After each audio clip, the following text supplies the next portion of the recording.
नमस्कार दोस्तों, आपका स्वागत है हमारे YouTube चैनल सूर्या सिंह पर, जहां कहानी सिर्फ सुनी नहीं बल्कि महसूस की जाती है। यहां हम लेकर आते हैं नोवेल की ऐसी रोमांचक और कल्पनाओं से भरी कहानी जो आपको एक अलग ही दुनिया में ले जाती है, जहां हर कहानी में होता है एक नया रहस्य जो आपको सोचने पर मजबूर कर देता है। हमारी कहानी लेखक की एक कल्पना मात्र है, इसका असली दुनिया से कोई मतलब नहीं। और हाँ, हमारा टेलीग्राम चैनल जरूर ज्वाइन करें ताकि कोई भी नई कहानी आप सबसे पहले सुन सके। तो चले ज़्यादा देर न करते हुए आज की कहानी स्टार्ट करते हैं। अध्याय 21 शताब्दी आत्मा सर्प। ज्वलंत अग्नि लाल हृदय फल आदमी और सर्प के बीच में आर्यन की तरफ थोड़ा और अधिक स्थित था। सिद्धांत रूप में आर्यन को लाभ था, लेकिन उसके वर्तमान परिवेश ने इसे नकार दिया। यदि यह समतल जमीन पर होता तो आर्यन आसानी से पंचरंगी पुष्प सर्प से निपट सकता था, लेकिन अब वह लगभग 90 डिग्री की खड़ी चट्टान पर था, फुर्ती से हिलने में असमर्थ था। अपने शरीर को स्थिर करने के लिए उसने अपने बाएं हाथ से एक उभरी हुई चट्टान को पकड़ रखा था और पंचरंगी पुष्प सर्प का सामना करने के लिए केवल उसका दाहिना हाथ ही बचा था। इसलिए उस ज्वलंत अग्नि लाल हृदय फल को प्राप्त करने के लिए पंचरंगी पुष्प सर्प को भगाना या मारना बहुत अधिक कठिन हो गया था। एकमात्र 100 वर्षीय रेंगने वाला मुझे ज्वलंत अग्नि लाल हृदय फल चुनने से रोकने का साहस कर सकता है। रुको, मैं तुम्हें मार डालूंगा और भून कर खाऊंगा। 100 साल के सर्प का मांस शरीर के लिए एक बेहतरीन औषधि है। 100 साल के सर्प का पित्त साधकों के लिए बहुत लाभदायक है। आर्यन ने अपने सामने पंचरंगी पुष्प सर्प को घूरा, अपने दांतों को भींचा और चुपचाप गति बनाई। 10 मिनट से अधिक समय तक चले गतिरोध के बाद आर्यन का धैर्य अंततः जवाब दे गया। उसके दाहिने हाथ ने पंजे का रूप ले लिया और उसने चट्टान से मुर्गी के अंडे के आकार का एक पत्थर अपनी कलाई से झटका देकर तोड़ लिया। चट्टान हवा में सीटी बजाती हुई पंचरंगी पुष्प सर्प के महत्वपूर्ण 7 इंच क्षेत्र की ओर बढ़ी। पंचरंगी पुष्प सर्प 100 साल तक जीवित रहा था और उसने कुछ आध्यात्मिक जागरूकता प्राप्त की थी। वह जानता था कि आर्यन के साथ खिलवाड़ नहीं किया जा सकता और वह पूरी तरह सतर्क था। जिस क्षण आर्यन ने चट्टान छोड़ी, सर्प भी हिल गया। उसने अपने ऊपरी शरीर को हिलाया। आर्यन द्वारा फेंके गए पत्थर से बचते हुए उसका त्रिकोणीय सिर बिजली की तरह आगे की ओर झुका। उसका मुंह चौड़ा हो गया और 2 तीखे विषैले नुकीले दांतों ने आर्यन की बांह पर निशाना साधा जिसने चट्टान को फेंका था। आर्यन को पता था कि एक बार उन विषैले नुकीले दांतों से काट लेने के बाद भले ही जहर से उसकी मौत न हो, लेकिन हवा में दर्जनों मीटर ऊपर गिरने पर भी उसके बचने का कोई मौका नहीं बचेगा। अब तक वह एक सामान्य व्यक्ति की तुलना में बहुत अधिक शक्तिशाली हो गया होगा, लेकिन वह अभी भी अजेय स्तर तक पहुंचने से बहुत दूर था। भागो! आर्यन अचानक चिल्लाया। उसके गले से एक भयंकर चीख निकली। इस दहाड़ ने एक क्रोधित शेर की तरह एक ध्वनि तरंग का निर्माण किया जिसमें आर्यन के प्राण सागर से सत्य प्राण की एक लहर शामिल थी, जो एक बड़ी लहर की तरह पंचरंगी पुष्प सर्प के सिर पर टकराए और उसे क्षण भर के लिए स्तब्ध कर दिया। सिंहनाद। ये ध्वनि तरंग तकनीक, जिसे आर्यन ने अपने पुनर्जन्म के बाद पहली बार इस्तेमाल किया था, ने उसे एक गंभीर स्थिति से बाहर निकलने में मदद की। मरो! अपने पिछले जीवन में युद्ध में अनुभवी आर्यन ने बिना किसी हिचकिचाहट के इस अवसर का लाभ उठाया। उसने अपने दाहिने हाथ की तर्जनी और मध्यमा उंगलियों को कसकर एक साथ लाया, उन्हें एक तेज तलवार की तरह आगे बढ़ाया और सटीक और अचूक तरीके से पंचरंगी पुष्प सर्प के 7 इंच के स्थान को भेद दिया। पंचरंगी पुष्प सर्प का शरीर शिथिल हो गया, कुछ बार छटपटाया और फिर मृत्यु की स्थिति में पड़ा रहा। सांस। इन 2 हमलों ने, जो कि सहज प्रतीत होते थे, आर्यन के प्राण सागर में सत्य प्राण को लगभग समाप्त कर दिया था, जो कि केवल चावल के दाने के आकार का था। आर्यन को पूरी तरह से कमजोरी महसूस हुई। उसका बायां हाथ एक उभरी हुई चट्टान को जोर से पकड़े हुए था और वह चट्टान के पास दबा हुआ था ताकि वह गिर न सके। इस बीच उन्होंने अपने शरीर के भीतर ड्रैगन बाघ शेर हाथी तकनीक साधना तकनीक को तेजी से प्रसारित किया। थोड़ी देर बाद उसके प्राण सागर में सत्य प्राण फिर से संघनित होने लगा और आर्यन की ताकत धीरे धीरे वापस आ गई। उसने सावधानीपूर्वक ज्वलंत अग्नि लाल हृदय फल तोड़ा और पंचरंगी पुष्प सर्प के शरीर को अपने शरीर के चारों ओर अपने द्वारा तैयार की गई कुछ बेल की पट्टियों के साथ लपेट दिया। दर्जनों फीट ऊंची चट्टान से धीरे धीरे नीचे उतरते हुए जब तक आर्यन के पैर ठोस जमीन पर नहीं पड़े, तब तक उसने राहत की लंबी सांस नहीं ली। यद्यपि यह उतार चढ़ाव भरी यात्रा छोटी थी, लेकिन इससे उनकी शारीरिक शक्ति पर बहुत बुरा असर पड़ा। जब तक आर्यन जमीन पर पहुंचा, उसका पेट भूख से गुर्रा रहा था। वह सर्प को घसीटकर पास की एक नदी के पास ले गया, उसका सिर काटा, उसकी खाल उतारी, उसकी अंतड़ियां निकाली और सर्प के मांस को साफ करने के बाद अपने साथ लाए छोटे चाकू से उसका एक बड़ा टुकड़ा काटा और उसे आग पर भून लिया। जागृत आत्मा वाला ऐसा सदियों पुराना सर्प, स्वादिष्ट स्वाद वाला और शरीर के लिए अत्यधिक पौष्टिक था। सर्प का मांस खाने के बाद आर्यन ने अपने शरीर में ताकत का एक उछाल महसूस किया, जो जल्द ही धुंधले सत्य प्राण के एक रेशे में बदल गया, जो उसके प्राण सागर में प्रवेश कर गया। फिर आर्यन ने साफ किए गए पित्ताशय को पूरा निगल लिया और ड्रैगन बाघ शेर हाथी तकनीक का अभ्यास करने के लिए नदी के किनारे एक चट्टान पर पालथी मारकर बैठ गए। पित्ताशय सर्प का सबसे अधिक सार युक्त भाग था और आर्यन द्वारा सेवन किए गए 100 साल पुराने पित्ताशय का प्रभाव उसके पिछले जन्म में साधना जगत में ली गई निम्न श्रेणी की आत्मा की गोली के समान था। एक बार जब पित्ताशय को निगल लिया गया और ड्रैगन बाघ शेर हाथी तकनीक द्वारा परिष्कृत किए जाने के बाद ये भी सत्य प्राण के एक रेशे में परिवर्तित हो गया जो प्राण सागर में बह गया, जिसका प्रभाव उस सर्प के मांस के भोजन से कई गुना अधिक था जिसे उसने अभी अभी खाया था। आर्यन का मानना था कि यदि वह सर्प का पूरा मांस खा ले और उसकी सारी ऊर्जा को सत्य प्राण में बदल दे तो ड्रैगन बाघ शेर हाथी तकनीक में उसकी निपुणता एक नई ऊंचाई तक पहुंच सकती है। हालांकि आर्यन का सारा सर्प का मांस खाने का कोई इरादा नहीं था। इसके बजाय उन्होंने बाकी को अपने परिवार के साथ साझा करने के लिए घर लाने की योजना बनाई। इस प्रकार का सदियों पुराना सर्प का मांस दुर्लभ था और उसे पाना कठिन था। इसका सेवन करने वाले सामान्य लोग बीमारियों को ठीक कर सकते हैं, दर्द को कम कर सकते हैं, शरीर को मजबूत बना सकते हैं और जीवन को लंबा कर सकते हैं। आर्यन के माता पिता दोनों ही बीमारियों से पीड़ित थे और उनके लिए सर्प का मांस खाने से ऐसे लाभ होते थे जिनकी जगह कोई सामान्य दवा नहीं ले सकती थी। इस यात्रा से उन्हें ज्वलंत अग्नि लाल हृदय फल और सदियों पुराना सर्प का मांस मिला था और आर्यन बहुत संतुष्ट थे। उसने दिन को यहीं समाप्त करने का निर्णय लिया, बचे हुए सर्प के मांस को अपने कपड़ों में लपेटा और घर की ओर दौड़ पड़ा। पसीने से लथपथ घर पहुंचने पर आर्यन इतना थक गया था कि वह खुद को साफ भी नहीं कर पा रहा था। उसने सर्प का मांस अपनी मां को सौंप दिया और तुरंत ज्वलंत अग्नि लाल हृदय फल को आंगन के कोने में 7 पत्तियों वाला स्वर्ण कमल से 3 फीट की दूरी पर रोप दिया। इसके बाद आर्यन ने अपनी मां को उन 2 आध्यात्मिक औषधियों को न छूने का निर्देश देते हुए कहा कि वे भविष्य में उसके लिए बहुत उपयोगी होंगी। आध्यात्मिक औषधि के ये 2 टुकड़े शायद दुनिया में एकमात्र हैं। यदि उसकी मां ने गलती से उन्हें नष्ट कर दिया तो आर्यन रोते रोते बेहोश हो सकता था। जहां तक सर्प के मांस का सवाल है, आर्यन ने अपनी मां से झूठ बोला कि यह उसके एक अमीर दोस्त की ओर से उपहार है और इसे खाने से स्वास्थ्य को बहुत लाभ होता है। मीना ने उसकी बात मान ली और तुरंत सर्प के मांस को सुरक्षित रख लिया। उसने इसे फ्रिज में जमा कर रख दिया और योजना बनाई कि वह इसे अपने बेटे को प्रतिदिन खिलाएगी। गर्म पानी से स्नान करने और साफ कपड़े पहनने के बाद आर्यन ने अपने कमरे का दरवाजा बंद कर लिया और पढ़ने पर ध्यान केंद्रित किया। दोपहर करीब 4 बजे आर्यन को अचानक तनुजा का फोन आया। उन्होंने बताया कि उच्च अधिकारियों ने पहले ही 1 लाख रुपये का इनाम देने की प्रक्रिया शुरू कर दी थी और उनसे कहा कि वे अपना पहचान पत्र लेकर तुरंत पुलिस स्टेशन आकर उसे ले लें। तनुजा का फोन आने के 10 मिनट से भी कम समय बाद आर्यन उनके कार्यालय में पहुंच चुका था। तुम सचमुच यहां जल्दी पहुंच गए? आर्यन को देखकर तनुजा अचंभित रह गई।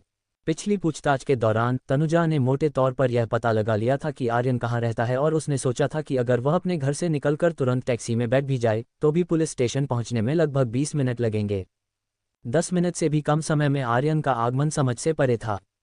मैंने सुना था कि पैसे इकट्ठे करने हैं, इसलिए मैं दौड़कर यहाँ तक आया। दौड़े? तनुजा और भी अधिक आश्चर्यचकित हुई और पूछा, तुम यहाँ दौड़कर आए? क्या आप थके नहीं हैं? थका नहीं। 1 लाख रुपये के विचार ने मुझे शक्ति से भर दिया। आर्यन ने मुस्कुराते हुए कहा। पैसे के पीछे भागने वाला?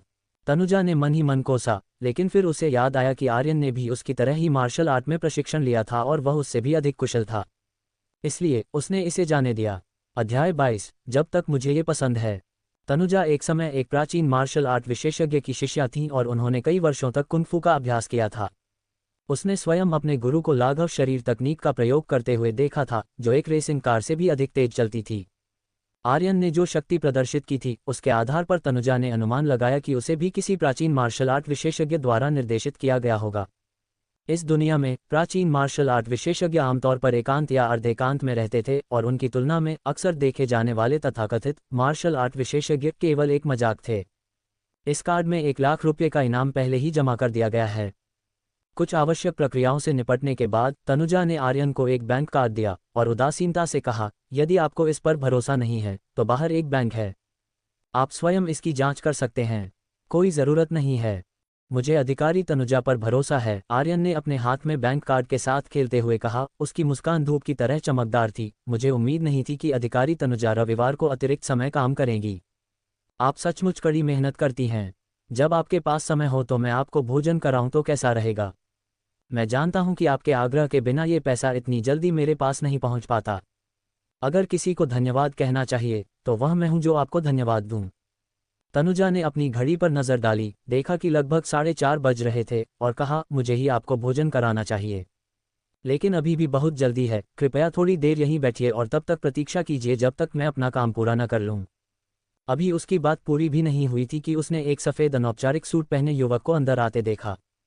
सफ़ेद सूट पहने उस युवक का कद लंबा और सीधा था, चेहरा सुंदर था और उसकी नाक पर सुनहरे ढांचे वाला चश्मा लगा हुआ था। सफ़ेद अनौपचारिक सूट पहने हुए वह सुंदर और प्रतिष्ठित दिख रहे थे। होठों पर हल्की मुस्कान के साथ उन्होंने शैंपेन गुलाबों का एक बड़ा गुलदस्ता पकड़ा हुआ था। जैसे ही वह तनुजा के कार्यालय में दाखिल हुआ, कमरा तुरंत गुलाब की सुगंध से भर गया। सफ़ेद सूट पहने युवक को देखकर तनुजा की निगाहें ठंडी पड़ गईं और उसका चेहरा ठंडा पड़ गया। शशांक, मैंने तुम्हें कितनी बार कहा है कि जब मैं काम पर हूं तो मुझे परेशान न करो। कृपया जाएं। एक वीर को एक कीमती तलवार भेंट की जाती है और एक सुंदर स्त्री को फूल भेजे जाते हैं। तनुजा, ये आपके लिए हैं। शशांक नाम का युवक तनुजा की उदासीनता से बिल्कुल भी विचलित नहीं हुआ, बल्कि उसके होठों पर मुस्कान और चौड़ी हो गई। वह सीधे तनुजा के पास गया और उसे शैंपेन गुलाब सौंप दिए। तनुजा ने फूल स्वीकार कर लिए, फिर कार्यालय के दरवाजे तक गई और उन्हें लापरवाही से बाहर कूड़ेदान में फेंक दिया। अगर मेरी याददाश्त सही है तो यह 99वां गुलदस्ता है जो मैंने तुम्हें दिया है और 99वीं बार तुमने उसे फेंक दिया है। तनुजा, स्वर्ग गवाह है, मैं सचमुच तुम्हें पसंद करता हूँ। मुझे क्या करना होगा ताकि तुम मेरा प्यार स्वीकार करो? शशांक ने हल्की सी आह भरी, उसकी मुस्कान में कड़वाहट झलक रही थी। उसकी आंखें तनुजा के ठंडे और सुंदर चेहरे पर टिकी हुई थीं, जो नशे और मूर्खता के मिश्रण से भरी हुई थीं। शशांक, आप यह उम्मीद छोड़ सकते हैं। तनुजा की आवाज़ हड्डियों को कंपा देने वाली थी जब उसने भावनाहीन होकर कहा, लक्ष्य मर चुका है और मेरा दिल भी उसके साथ मर गया। इस जीवन में मैं कभी किसी और को स्वीकार नहीं करूंगी। तनुजा, मैं जानता हूं कि तुम और लक्ष्य पुलिस अकादमी में सहपाठी थे और मैं जानता हूं कि तुम उससे बहुत प्यार करती थीं। लेकिन लक्ष्य की कर्तव्य के दौरान मृत्यु हो गई और आप पूरे 1 साल तक शोक मनाते रहे। अब समय आ गया है कि आप छाया से बाहर निकलें। आप अपना मुंह बंद करें। तनुजा की निगाहें चाकू की तरह तेज थीं क्योंकि उसने शशांक को घूरते हुए ठंडे स्वर में कहा, यह मत सोचो कि क्योंकि तुम एक प्रतिष्ठित परिवार से हो, अच्छे दिखते हो और मेरे माता पिता का समर्थन प्राप्त है, इसलिए तुम मुझे प्रभावित कर सकते हो। मैं आपको बता दूं, चाहे आप कितने भी अच्छे क्यों न हो, आप मेरे दिल में लक्ष्य की जगह कभी नहीं ले पाएंगे। तनुजा, शशांक और कुछ कहना चाहता था लेकिन तनुजा अचानक आर्यन के पास पहुंची, उसके एक हाथ को अपने हाथों में लपेट लिया, फिर उसकी चकित निगाहों में उसने कहा, अगर एक दिन मैं वास्तव में लक्ष्य की मौत से उबर गई तो मैं उसे चुनूंगी, तुम्हें नहीं। शशांक की नज़रें आर्यन की ओर मुड़ गईं, उनकी पुतलियां अचानक सिकुड़ गईं जैसे कि उन्होंने कोई भूत देख लिया हो। वे सदमे में चिल्लाए, लक्ष्य, लक्ष्य। फिर उसने अपना सिर जोर से हिलाया, आर्यन की ओर इशारा करते हुए कहा, नहीं, आप लक्ष्य नहीं हैं। लक्ष्य की 1 साल पहले मृत्यु हो गई। तुम तो बिल्कुल उसके जैसे दिखते हो। अगर मुझे पता न होता कि लक्ष्य लू परिवार का इकलौता बेटा है तो मैं सोचता कि तुम उसके जुड़वां भाई हो। फिर उसकी अभिव्यक्ति क्रूर हो गई, उसकी आंखें भयावह धमकियों से भर गईं, उसकी सौम्य और परिष्कृत छवि से बहुत दूर वह भयंकर रूप से गुर्राया, मुझे परवाह नहीं है कि तुम कौन हो, अब से तनुजा से दूर रहो, अन्यथा मैं ये सुनिश्चित कर दूंगा कि तुम्हारे शव को दफनाने के लिए कोई जगह न बचे। जैसे ही ये शब्द उसके मुंह से निकले, तनुजा और आर्यन ने दो बिल्कुल विपरीत भाव प्रदर्शित किए। मिस्टर शशांक, अगर तुमने उसे छूने की हिम्मत की तो मैं तुम्हें कभी नहीं छोड़ूंगी। तनुजा ने धीरे से आर्यन की बांह छोड़ दी, उसका चेहरा काला पड़ गया, उसकी आवाज़ बर्फ की तरह ठंडी हो गई। हालांकि आर्यन मुस्कुराया और हंसा, हे, मेरे शव को दफनाने के लिए कोई जगह नहीं है। कैसी भव्य हवाएं। उसने अचानक एक हाथ बढ़ाया और तनुजा को जबरदस्ती अपने आलिंगन में खींच लिया, फिर उत्तेजक ढंग से शशांक से कहा, आप चाहते हैं कि मैं उससे दूर रहूं, लेकिन मैं उसके साथ अविभाज्य रहने पर जोर देता हूं। आप इसके बारे में क्या कर सकते हैं? तनुजा अचानक से चौंक गई और उसे अपने आलिंगन में खींच लिया, उसका नाजुक शरीर अकड़ गया और अप्रत्याशित रूप से उसने संघर्ष नहीं किया। जिस महिला का वह पीछा कर रहा था, उसे एक अजनबी आदमी की बाहों में देखकर शशांक की आंखें तुरंत लाल हो गईं और वह क्रोधित शेर की तरह आर्यन पर टूट पड़ा। शशांक, उसके मार्शल कौशल मुझसे बेहतर हैं। यदि आप एक बदसूरत मौत नहीं चाहते हैं तो बेहतर होगा कि आप अच्छा व्यवहार करें। तनुजा अचानक बोली, उसके शब्दों का असर हुआ। ऐसा लगा जैसे शशांक ने तेज गति से आ रही कार के ब्रेक लगा दिए हों और उसका शरीर अचानक आर्यन से 2 मीटर दूर जाकर रुक गया हो। तनुजा, लक्ष्य जैसा दिखने के अलावा ये बच्चा मुझसे किस तरह बेहतर है? उसे देखकर लगता है कि उसकी उम्र 20 साल से अधिक नहीं है ना? वह अभी भी विद्यालय में एक खराब छात्र होगा। तनुजा, आवेग में आकर ऐसा निर्णय मत लो जिसका तुम्हें जीवन भर पछतावा हो। शशांक ने गहरी सांस ली और खुद को शांत करने की कोशिश की, साथ ही उसने गंभीरतापूर्वक और दुख के साथ तनुजा को मनाने की कोशिश की। उसने सोचा कि आर्यन सिर्फ एक ढाल थी जिसे तनुजा ने क्षण भर में अपनी खुद की तंगी से छुटकारा पाने के लिए पाया था। तनुजा की प्रतिष्ठित पारिवारिक पृष्ठभूमि और गर्वित स्वभाव के साथ उसके लिए एक अज्ञात गरीब लड़के को पसंद करना असंभव था। बिना किसी भावना के तनुजा ने खुद को आर्यन के आलिंगन से अलग कर लिया और उनके बीच कुछ दूरी बना ली और फिर ठंडे स्वर में बोली, जो कुछ भी तुम्हें और मुझे चिंतित करता है वह तुम्हारा कोई काम नहीं है। उसकी स्थिति क्या है, वह गरीब है या अमीर, मुझे इसकी परवाह नहीं है। मेरे लिए केवल यही मायने रखता है कि मैं उसे पसंद करती हूँ। शशांक ने चिंतित होकर अपना पैर पटका। तनुजा, तुम ऐसे मत बनो। शशांक, अगर तुम अभी नहीं गए तो क्या तुम्हें विश्वास है कि मैं आर्यन से तुम्हें यहाँ से बाहर निकलवा दूंगी? मैं मानो तनुजा के शब्दों को पूरक करने के लिए आर्यन ने एक कदम आगे बढ़ाया, जिससे एक ऐसी आभा फैली जिसने शशांक को तुरंत एक भारी उपस्थिति का एहसास कराया। हालांकि शशांक ने स्वयं कभी मार्शल आर्ट का अभ्यास नहीं किया था, फिर भी उन्होंने कई विशेषज्ञों को देखा था। वह जानता था कि उसके सामने खड़ा थोड़ा हरा भरा दिखने वाला युवक न केवल मार्शल आर्ट में प्रशिक्षित था, बल्कि उसका कौशल भी बहुत मजबूत था। वह अपने साथ कोई अंगरक्षक नहीं लाया था, और यदि वह हट करने पर अड़ा रहता तो संभवतः वह अपना तमाशा बना लेता। अध्याय 23। सुहाना को अस्पताल में भर्ती कराया गया है। तनुजा, मैं पहले निकल जाऊंगा, मैं आपसे बाद में संपर्क करूंगा। शशांक ने आर्यन को नाराजगी भरी नज़र से देखा और फिर तनुजा की ओर एक दुख भरी नज़र से देखा और फिर गुस्से में मुड़कर वहां से चला गया। शशांक को जाते देख तनुजा को राहत महसूस हुई। शशांक की पारिवारिक पृष्ठभूमि शानदार थी, तांग परिवार से किसी भी तरह से कम नहीं थी, और उसके अपने माता पिता भी उसके बारे में बहुत अच्छा सोचते थे, जिससे उस पर काफ़ी दबाव था। अगर आज आर्यन वहां नहीं होता तो उसे अकेले ही इस स्थिति से निपटने में बहुत संघर्ष करना पड़ता। जैसे ही शशांक चले गए, तनुजा के कार्यालय में फ़ोन अचानक बज उठा। तनुजा ने फ़ोन उठाया। हल्की सी आह भरी और कुछ हद तक क्षमाप्रार्थी भाव से उसने आर्यन की ओर देखा। कुछ काम हो गया है, मुझे उसका ध्यान रखना है। आर्यन, मुझे माफ़ करना, मुझे डर है कि मैं आज तुम्हें रात के खाने पर बाहर नहीं ले जा पाऊंगी। ये ठीक है, ये तो बस भोजन है, आप मुझे किसी और समय दावत दे सकती हैं। आर्यन ने मुस्कुराते हुए कहा, ये देखते हुए कि तनुजा के दिमाग में बहुत कुछ चल रहा था। उसने उसे अलविदा कहा और चलने के लिए मुड़ा। लक्ष्य, वह वास्तव में आपसे मिलता जुलता है, चाहे वह रूप हो, चाल हो, नज़र हो, यहाँ तक कि उसकी आवाज़ का लहजा भी। वह बिल्कुल आपके जैसा है। पुलिस स्टेशन से निकलने के बाद तनुजा खिड़की के पास खड़ी होकर आर्यन की घटती हुई आकृति को देख रही थी। वह धीमे स्वर में अपने आप से बोली, वह विस्मय में खोई हुई थी। अल्पविराम। पुलिस से 1 लाख रुपये का इनाम प्राप्त करने के बाद आर्यन के हाथ में एक बार फिर से पर्याप्त धनराशि आ गई। पुलिस स्टेशन से निकलने के बाद उसने बैंक से 10,000 रुपये नकद निकाले, एक दवा की दुकान पर गया और उस शाम हर्बल स्नान के लिए बड़ी मात्रा में मूल्यवान जड़ी बूटियां खरीदीं। अगली सुबह अपनी शारीरिक साधना से लौटने के बाद आर्यन ने स्नान किया और नाश्ता किया, फिर विशाल के साथ विद्यालय चला गया। विद्यालय साइकिल शेड की ओर जाने वाले छोटे रास्ते पर आर्यन की अप्रत्याशित रूप से मुकेश से मुलाकात हुई। यदि यह कुछ दिन पहले हुआ होता तो मुकेश निश्चित रूप से सामने आता और आर्यन का मजाक उड़ाता, लेकिन अब उसमें साहस नहीं था। परसों जब आर्यन दिव्य ड्रैगन युद्ध कला केंद्र में एक नियुक्ति के लिए गए थे तो उन्होंने बहुत ही पराक्रम दिखाया था। युद्ध कला केंद्र के 1 दर्जन से अधिक छात्रों को घायल कर दिया था। महेश ने भी खून थूका था और अस्पताल में भर्ती हुए थे। इस दृश्य ने मुकेश को बहुत भयभीत कर दिया था तथा उसके मन में आर्यन का डर बैठ गया था। अब आर्यन को देखकर मुकेश उस चूहे की तरह हो गया जिसने बिल्ली को देख लिया हो। वह डर के मारे पीला पड़ गया और जल्दी से रास्ता बदल कर चला गया। ये देखकर आर्यन ने मुकेश की पीछे हटती हुई आकृति को देखा और हाँ हाँ कहकर हंसा।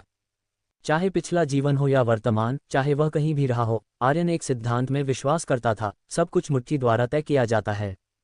यदि आपकी मुट्ठियां मजबूत नहीं हैं तो लोग आपका उपहास करेंगे और आपको शर्मिंदा करेंगे, लेकिन एक बार जब आपकी मुट्ठियां मजबूत हो जाएंगी तो वे आपका सम्मान करेंगे और आपको उकसाने का साहस नहीं करेंगे। कक्षा 16 के स्तर 2 में छात्रों का एक समूह इकट्ठा होकर किसी बात पर गपशप कर रहा था। आर्यन अपनी सीट पर बैठ गया और अपनी किताब खोलकर पढ़ना शुरू कर दिया। थोड़ी देर बाद उसने छात्रों के समूह को फिर से सुहाना के बारे में बात करते सुना। वे कह रहे थे कि सुहाना के अस्पताल में भर्ती होने के बाद उसका परिवार डॉक्टरों को ढूंढ रहा था और दवा के बारे में पूछताछ कर रहा था। ऐसा कहा जाता है कि उन्होंने ट्यूमर के कई घरेलू और विदेशी विशेषज्ञों को भी नियुक्त किया था जो सुहाना की स्थिति पर परामर्श कर रहे थे। छात्रों के बीच दूर दूर तक पहुंच रखने वाले किसी व्यक्ति ने ही ये बातें लीक की होंगी। पिछली बार मैंने उन्हें ये कहते हुए सुना था कि सुहाना को मस्तिष्क ट्यूमर हो गया है और उन्हें अस्पताल में भर्ती कराया गया है। मुझे आश्चर्य है कि अब वह कैसी होंगी। युवा चमकदार आंखों वाली जीवंत और सुंदर लड़की के बारे में सोचकर आर्यन कुछ चिंतित महसूस करने से खुद को नहीं रोक सका। दुर्भाग्यवश सुहाना की पृष्ठभूमि रहस्य में डूबी हुई थी और उसके किसी भी सहपाठी को उसका फ़ोन नंबर या घर का पता नहीं पता था। आर्यन उससे संपर्क करना चाहता था और उसकी वर्तमान स्थिति के बारे में पूछना चाहता था, लेकिन उसके पास ऐसा करने का कोई रास्ता नहीं था। मैं बाद में शिक्षिका काव्या से पूछूंगा, देखूंगा कि क्या उनके पास सुहाना की संपर्क जानकारी है। कक्षा प्रमुख सुहाना आमतौर पर मेरे साथ अच्छा व्यवहार करती हैं, मैं उन्हें ऐसे ही नहीं छोड़ सकता। आर्यन ने आह भरी और मन ही मन सोचा। तीसरी कक्षा समाप्त होने के बाद आर्यन ने काव्या से मुलाकात की, जो कार्यालय वापस जा रही थी, और उनसे सुहाना की स्थिति के बारे में पूछा तथा उनसे संपर्क करने का तरीका पूछा। आर्यन को पता था कि एक शिक्षिका के रूप में काव्या को सुहाना की स्थिति के बारे में कुछ पता होना चाहिए। जब आर्यन ने सुहाना का जिक्र किया तो काव्या की अभिव्यक्ति गहरी हो गई और उन्होंने आह भरी, सुहाना का मस्तिष्क ट्यूमर घातक है और बीमारी ने उसे बुरी तरह प्रभावित किया है। मैंने आज उसकी मां को फ़ोन किया और उन्होंने बताया कि सुहाना ने पूरे दिन और रात से कुछ खाया पिया नहीं है और बस छत को घूर रही है क्योंकि उसका वज़न काफ़ी कम हो गया है। जैसे ही काव्या ने ये कहा, उसने धीरे से आह भरी और आगे कहा, सुहाना की संपर्क जानकारी के लिए ये बेहतर है कि आप न पूछें। उसका परिवार नहीं चाहता कि अभी कोई उसे परेशान करे। आर्यन ने अपना मुंह खोला, यह उल्लेख करना चाहता था कि वह सुहाना का इलाज करने की कोशिश कर सकता है, लेकिन काव्या का सेल फोन अचानक बज उठा। कार्यालय की ओर तेजी से चलते हुए उसे फोन का जवाब देते देख आर्यन ने व्यंग्यात्मक मुस्कान के साथ अपना सिर हिलाया, क्योंकि वह जानता था कि वह भी विभिन्न मामलों में उलझी हुई थी और बहुत व्यस्त थी। इसलिए उसने उस पर और दबाव नहीं डाला। जहां तक सुहाना की स्थिति का सवाल है, आर्यन ने किसी और से पूछने की जरूरत नहीं समझी। अपने पिछले जीवन में उन्होंने 10,000 वर्षों तक अभ्यास किया था और अमर सम्राट स्तर तक पहुंचे थे, ये जानते हुए कि सब कुछ सही अवसर पर निर्भर करता है। यदि अवसर आया तो वह सुहाना का इलाज कर सकेगा, यदि अवसर नहीं आया, भले ही उसने कार्रवाई की, तो यह संभव था कि सुहाना अभी भी पछतावे के साथ इस दुनिया से विदा हो जाए। दोपहर को जब वह घर लौटा तो आर्यन ने अपनी मां को कई हजार रुपये दिए और दावा किया कि यह मरीजों के इलाज से हुई कमाई है। उसने अपनी मां से कहा कि वह अब दुकान पर सामान न बेचे तथा घर पर अपने पिता की देखभाल पर ध्यान दे। उन्होंने उनसे ये भी आग्रह किया कि वे पैसे के मामले में मितव्ययी न बने तथा भोजन और वस्त्र दोनों में सर्वोत्तम का प्रयास करें।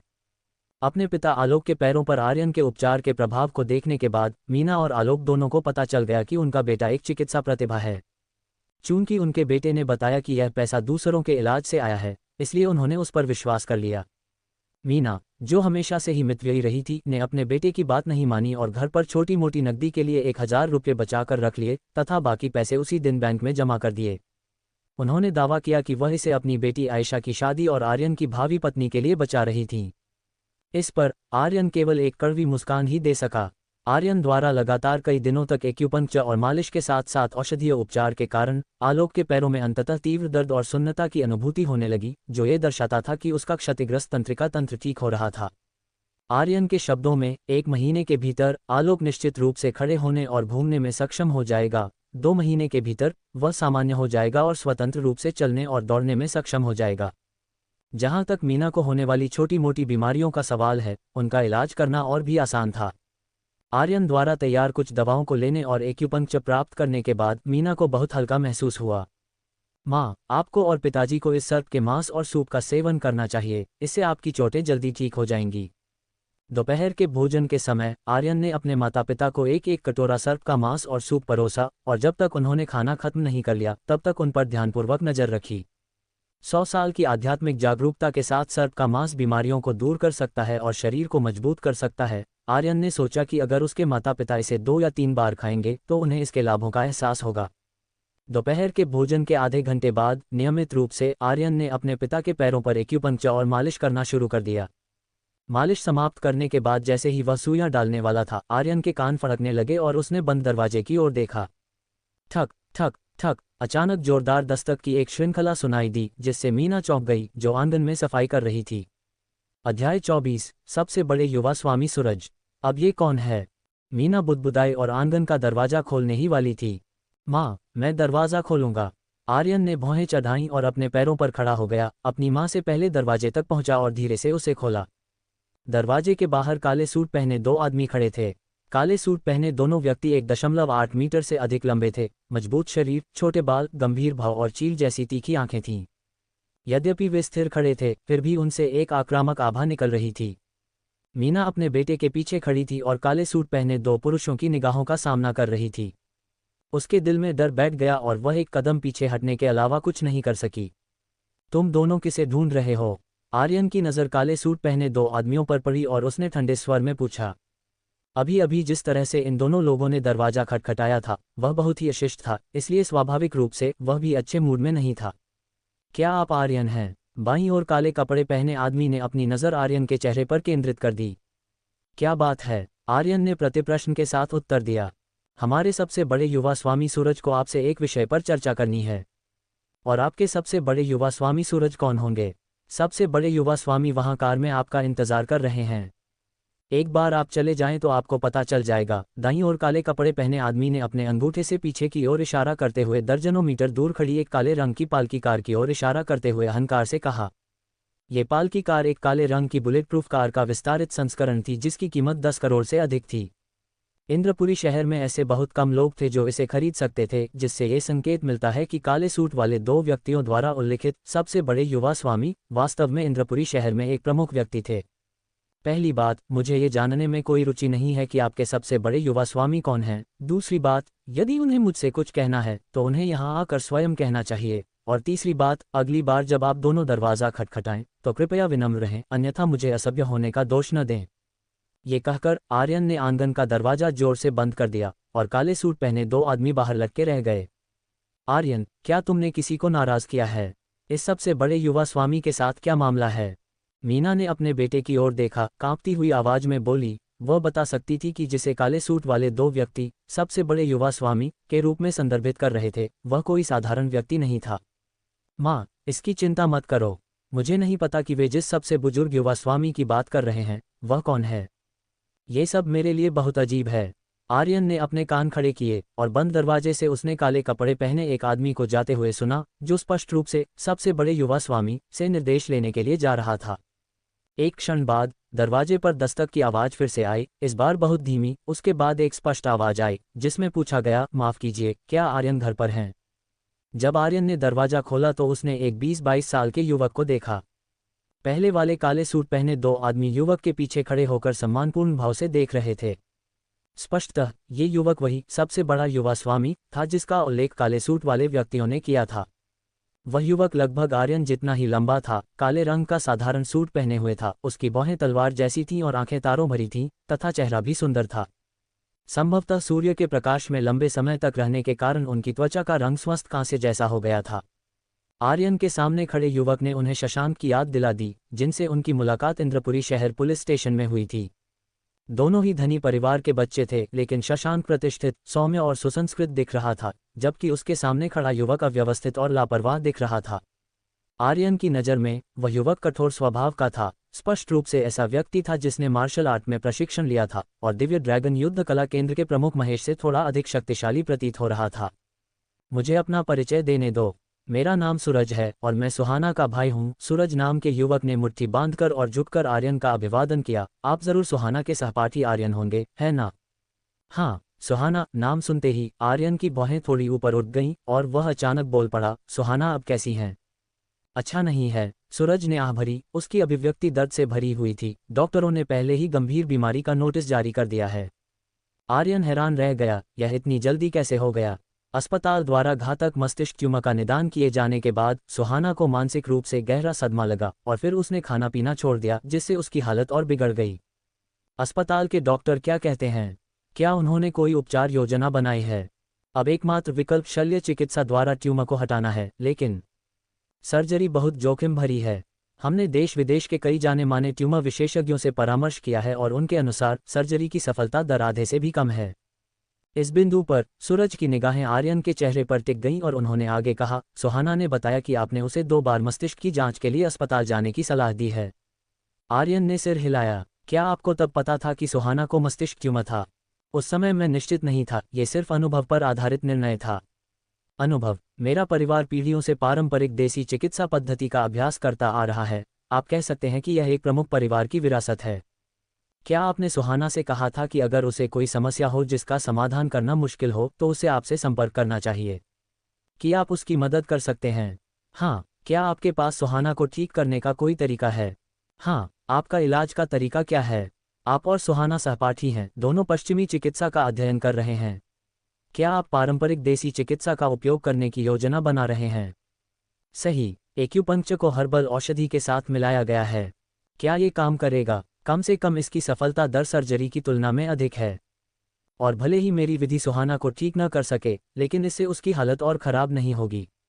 सूरज ने आर्यन की ओर आशा भरी नजरों से देखते हुए सिर हिलाया। जब से सुहाना को अस्पताल में भर्ती कराया गया है, उसने एक से अधिक बार आपका उल्लेख किया है।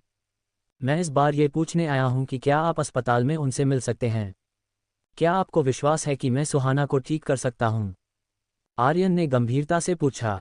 सूरज ने गंभीरता से उत्तर दिया, ईमानदारी से कहूं तो मुझे वास्तव में इस पर विश्वास नहीं है।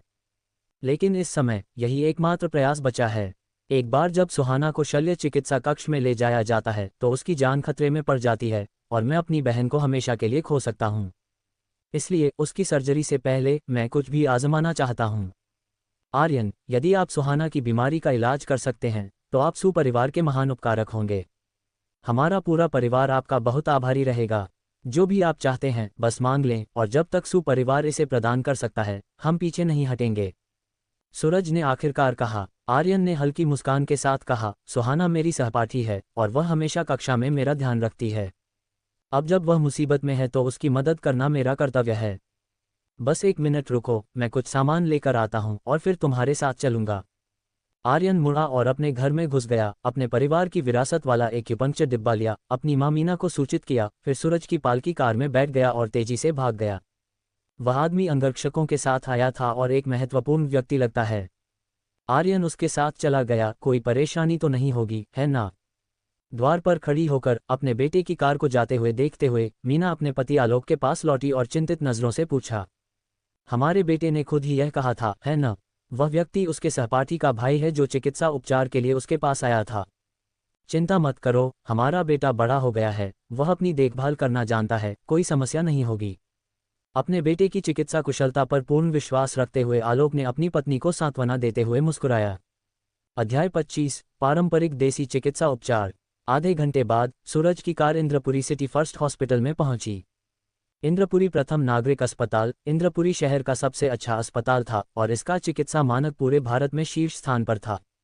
सुहाना को मस्तिष्क ट्यूमर होने का पता चलने के बाद उन्हें इस अस्पताल में भर्ती कराया गया था। सूरज और आर्यन कार से बाहर निकले, साथ साथ अस्पताल की इमारत में चले गए और लिफ्ट से तीसरी मंजिल पर चले गए। उन्होंने पाया कि गलियारा पहले से ही लोगों से भरा हुआ था। ये लोग मूलतः सुपरिवार के सबसे करीबी दोस्त और रिश्तेदार थे जो सुहाना से मिलने आए थे। सूरज, छोटे राज, भाई सूरज, राज। जब सूरज प्रकट हुए तो सुपरिवार के रिश्तेदारों और मित्रों, बड़े और छोटे, ने उनका स्वागत किया। कुछ ने मुस्कुराहट के साथ तो कुछ ने सम्मानपूर्ण व्यवहार के साथ। यद्यपि सूरज युवा थे, लेकिन वर्तमान परिवार के मुखिया वयोवृद्ध स्वामी सुरेंद्र द्वारा उनका बहुत सम्मान किया जाता था और उन्हें सुपरिवार का भावी उत्तराधिकारी माना जाता था। यद्यपि कुछ लोग सूरज को स्वीकार नहीं कर रहे थे, कम से कम ऊपरी तौर पर तो हर कोई सम्मान का अच्छा प्रदर्शन कर रहा था। सूरज गंभीर दिख रहे थे। उन्होंने अभिवादन के जवाब में सिर हिलाया और आर्यन को आगे बढ़ाते हुए भीड़ से अलग हुए रास्ते से होते हुए परामर्श कक्ष के दरवाजे पर पहुंचे। सूरज को अचानक एक अपरिचित युवक को लाते देख सुपरिवार के रिश्तेदारों और दोस्तों को थोड़ा आश्चर्य हुआ और वे आर्यन की पहचान के बारे में अटकलें लगाने लगे। परामर्श कक्ष के दरवाजे पर लगी छोटी सी खिड़की से सूरज ने अंदर झांका और अपने दादा सुरेंद्र, अपने पिता सुभाष और अपनी मां सुनीता को अंदर बैठे देखा।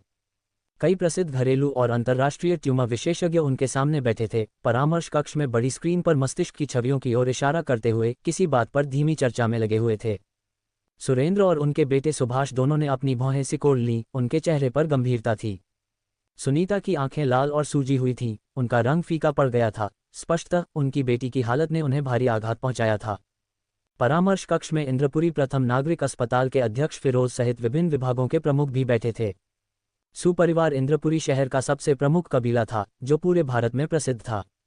इसके परिवार के सदस्य भारत में राजनीतिक, वाणिज्यिक और सैन्य क्षेत्रों में फैले हुए थे और उनका काफी प्रभाव था। यहाँ तक कि इंद्रपुरी शहर के नेताओं ने भी सुरेंद्र के सामने सम्मानपूर्वक व्यवहार किया। इंद्रपुरी प्रथम नागरिक अस्पताल के प्रमुखों की तो बात ही छोड़ दीजिए। इस बार सुपरिवार की छोटी राजकुमारी सुहाना के गंभीर रूप से बीमार होने और अस्पताल में भर्ती होने के कारण फिरोज और इंद्रपुरी प्रथम नागरिक अस्पताल के अन्य नेता अत्यधिक चिंतित थे। वे चिंतित थे क्योंकि यदि सुहाना की सर्जरी असफल हो गई और सुपरिवार ने उन पर अपना गुस्सा निकाला तो वे इसके परिणाम सहन नहीं कर पाएंगे। सूरज परामर्श कक्ष के बाहर कुछ क्षण के लिए झिझके और फिर दरवाजा खोलकर अंदर चले गए। सूरज, तुम अंदर क्यों आए? ये व्यक्ति कौन है? अपने बेटे को परामर्श कक्ष में एक अजनबी को लाते देख सुभाष ने थोड़ा अप्रसन्न होकर अपनी भौहें सिकोड़ लीं। सूरज ने अपने पिता की अनदेखी की और सीधे अपनी माँ सुनीता के पास गया और धीरे से पूछा, माँ, सुहाना अब कैसी है? अपनी युवावस्था में सुभाष एक बिगड़ल युवा स्वामी था जो विलासिता और आलस्य में लिप्त था। सूरज और सुहाना के जन्म के बाद उन्होंने शायद ही कभी पिता के रूप में अपने कर्तव्यों को पूरा किया। इसलिए भाई बहन सूरज और सुहाना का अपने पिता के साथ दूर का रिश्ता था, लेकिन वे अपनी मां सुनीता के बहुत करीब थे। सुभाष को व्यापार या राजनीति में कोई रुचि नहीं थी, वह केवल जीवन का आनंद लेना जानता था। अब अधेड़ उम्र में पहुंचने के बावजूद उनमें सुधार के कोई लक्षण नहीं दिखे। बूढ़े स्वामी सुरेंद्र ने निराश होकर तथा उसे अयोग्य समझकर उसे परिवार के किसी भी व्यापारिक कार्य की जिम्मेदारी नहीं सौंपी थी, ताकि वह परिवार की संपत्ति को बर्बाद न कर दे। इसलिए हालांकि सुभाष वयोवृद्ध स्वामी सुरेंद्र का सबसे बड़ा बेटा था, लेकिन सुपरिवार के भीतर उसका दर्जा ऊंचा नहीं था। अपनी पत्नी और बच्चों के सामने सुभाष की भी पति या पिता के रूप में कोई विश्वसनीयता नहीं थी।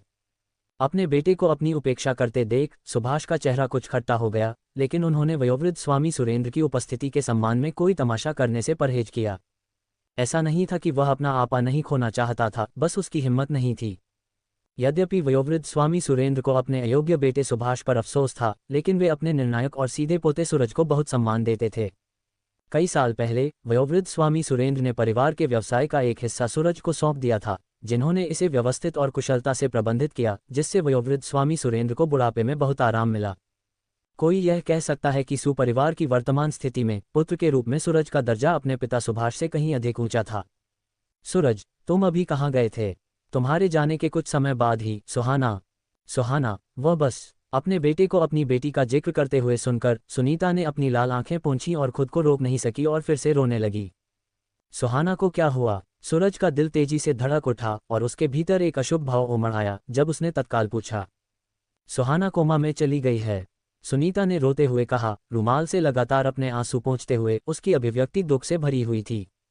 सुहाना का कोमा में होना यह दर्शाता है कि स्थिति बहुत गंभीर थी और किसी भी समय उसकी मृत्यु हो सकती थी। दादाजी, डॉक्टर क्या करने की योजना बना रहे हैं? सूरज स्पष्ट रूप से उत्तेजित हो गए और वयोवृद्ध स्वामी सुरेंद्र के पास गए और पूछने के लिए नीचे झुके। सुरेंद्र ने आह भरते हुए कहा, कई डॉक्टर सुहाना की स्थिति के बारे में परामर्श कर रहे हैं। मुझे संदेह है कि वे उसकी सर्जरी करने की योजना बना रहे हैं, लेकिन उनमें से कोई भी ऑपरेशन की सफलता दर की गारंटी देने की हिम्मत नहीं करता। एक गहरी सांस लेते हुए सूरज अचानक मुड़ा और गंभीर स्वर में आर्यन से पूछा, तुम क्या सोचते हो? आर्यन की अभिव्यक्ति भी गंभीर थी क्योंकि उन्होंने गंभीरता से उत्तर दिया, हालांकि मेरा प्रशिक्षण पश्चिमी चिकित्सा में है, लेकिन मैंने पारंपरिक देसी चिकित्सा का अधिक व्यापक रूप से अध्ययन किया है। देसी चिकित्सा 4 निदान पर जोर देती है। मुझे उम्मीद है कि मैं सबसे पहले सुहाना से मिलूंगा। ठीक है, मैं तुम्हें अभी उसके पास ले चलता हूँ। जैसे ही उसने यह बात कही, सूरज आर्यन के साथ बाहर जाने वाला था। सूरज, क्या ये तुम्हारा दोस्त है? सुरेंद्र ने आर्यन की ओर देखा और सोच विचार कर पूछा। सूरज ने कहा, वह सुहाना का सहपाठी है जिसका नाम आर्यन है, जो पारंपरिक देसी चिकित्सा के एक प्रमुख कबीले से है। मैंने सुहाना से सुना है कि वह आर्यन द्वारा बताई गई बात के कारण जांच के लिए अस्पताल आई थी और तब इस भयानक बीमारी का पता चला। ओह! अपने पोते की बातें सुनकर सुरेंद्र ने अपनी आधी सफ़ेद भौहें उठाईं, अपनी छड़ी पर झुक गया और धीरे से खड़ा होकर आर्यन को गौर से देखने लगा। वयोवृद्ध स्वामी सुरेंद्र, जिन्होंने दशकों तक व्यापारिक दुनिया में काम किया था और एक मजबूत पारिवारिक संपत्ति बनाई थी, ने स्वाभाविक रूप से समय के साथ एक निश्चित प्रभावशाली उपस्थिति विकसित कर ली थी। इस प्रकार की उपस्थिति हालांकि एक मार्शल कलाकार की उपस्थिति से भिन्न है, तथापि ये दूसरों पर अत्यधिक दबाव भी डाल सकती है। मजबूत मानसिक दृढ़ता वाले कई लोग सुरेंद्र की जांच के तहत पसीने से तरबतर हो जाएंगे और असहज महसूस करेंगे। वयोवृद्ध स्वामी सुरेंद्र, सुहाना हमारी कक्षा की मॉनिटर हैं और उन्होंने हमेशा मेरा अच्छा ख्याल रखा है। अब जब वह बीमार हैं तो मैं अपनी मामूली सहायता की पेशकश करना चाहता हूँ। सुरेंद्र की निगाहों का सामना करते हुए आर्यन शांत रहे, उनमें डर का कोई संकेत नहीं दिखा। केवल आर्यन के धैर्य से ही सुरेंद्र ने युवक के असाधारण चरित्र को स्वीकार किया तथा चुपचाप उसकी प्रशंसा की। आर्यन ने कहा कि देसी चिकित्सा निदान पद्धतियों, एक्यूपंक्चर और जड़ी बूटियों का उपयोग करके उन्हें पूरा विश्वास है कि वे सुहाना की बीमारी को ठीक कर सकते हैं। सूरज ने अचानक ये बयान दिया, और यही वह वाक्य था जिसने परामर्श कक्ष में माहौल को भड़का दिया। अध्याय 26, अभिमानी युवक। सुश्री सुहाना को मस्तिष्क ट्यूमर है, एक ऐसी बीमारी जो किसी भी समय घातक हो सकती है, सर्दी या बुखार जैसी मामूली बीमारी नहीं। केवल एक्यूपंक्चर और कुछ हर्बल औषधियों से इसका इलाज कैसे हो सकता है? यह एक मजाक है, एक बहुत बड़ा मजाक। इंद्रपुरी प्रथम नागरिक अस्पताल के प्रमुख फिरोज ने सबसे पहले अपना विरोध व्यक्त किया।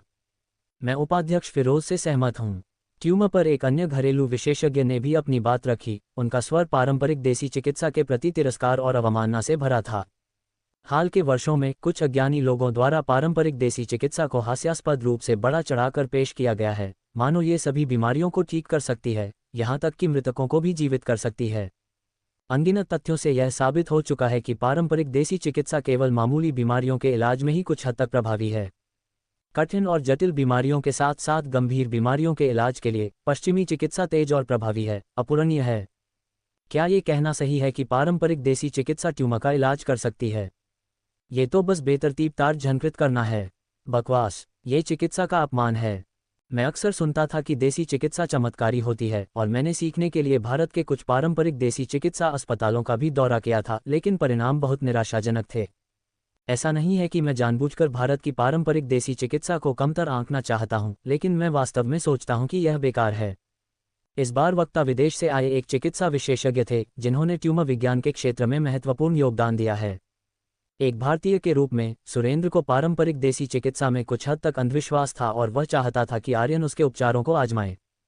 हालांकि चिकित्सा क्षेत्र के इन आधिकारिक विशेषज्ञों की बातें सुनने के बाद वह हिचकिचाने लगे। आप कहते हैं कि पारंपरिक देसी चिकित्सा ये या वह नहीं कर सकती, तो फिर आप मेरी बहन का इलाज क्यों नहीं करते? सूरज ने नाक भान से कुड़ी। उसकी आंखें ठंडी चमक रही थीं क्योंकि उसने उन तथाकथित अधिकार विशेषज्ञों की ओर इशारा किया और कहा, यदि आप में से कोई भी मेरी बहन को ठीक करने की गारंटी दे सकता है तो मैं, सूरज, घुटने टेक दूंगा और मौके पर ही आपको प्रणाम करूंगा। मैं आपको अपनी जान भी दे दूंगा। क्या आप इसकी गारंटी देने का साहस रखते हैं? क्या आप? उन्होंने लगातार 3 बार पूछा। क्या आपकी हिम्मत है? जिससे घटनास्थल पर मौजूद कई चिकित्सा अधिकारी अवाक रह गए। यह एक मजाक था। घातक मस्तिष्क ट्यूमर कोई साधारण रोग नहीं थे और दुनिया में कौन, चाहे वह कितना भी कुशल डॉक्टर क्यों न हो, 100% इलाज की गारंटी देने का साहस करेगा? तुम में से किसी की हिम्मत नहीं है ना? सूरज ने व्यंग्य करते हुए कहा। तो कृपया आप सभी अपना मुंह बंद रखें और पारंपरिक देसी चिकित्सा को खारिज करना बंद करें। मैं आर्यन को इसलिए लाया क्योंकि उसने वादा किया था कि सुहाना के ठीक होने की संभावना तुम्हारी सर्जरी की संभावना से अधिक है, और यदि वह उसका इलाज नहीं भी कर पाता है तो भी इससे स्थिति और खराब नहीं होगी। वह मुड़ा और सुरेंद्र से बोला, दादाजी, चूंकि हमारे पास एक बेहतर विकल्प है तो क्यों न इसे आजमाया जाए? क्या होगा अगर आर्यन सुहाना को ठीक करने में कामयाब हो जाए? क्या ये बेहतर नहीं होगा? सुनीता के दिल में भी आशा की किरण जगी। उसने अपनी आंखों के कोनों से आंसू पोंछते हुए कहा, हाँ बुजुर्ग, एक बार जब सुहाना शल्य चिकित्सा मेज पर पहुंच जाएगी तो वह यमदूत के द्वार में प्रवेश करेगी। बेहतर होगा कि युवक को अपनी पारंपरिक देसी चिकित्सा पद्धतियां आजमाने दी जाएं। यदि यह वास्तव में काम नहीं करता है तो हम बाद में भी सर्जरी कर सकते हैं, है ना? अपनी पत्नी के बोलने पर सुभाष को भी अपनी राय देनी पड़ी और बुदबुदाया, यह कोशिश करने लायक है। एक कोशिश के लायक। आर्यन, आपने शुरू में कैसे तय किया कि सुहाना बीमार थी? अनगिनत तूफानों से गुजरने वाले व्यक्ति के रूप में सुरेंद्र किसी के शब्दों के कारण आवेगपूर्ण नहीं था। उसने शांति से आर्यन की ओर देखा और धीरे से पूछा। आर्यन ने कहा, चेहरे की विशेषताओं को देखकर, रंग रूप को पहचानकर, नाड़ी का निदान करके और फिर अनुभव के आधार पर निष्कर्ष निकालकर। इतना आसान? ये बिल्कुल भी आसान नहीं है।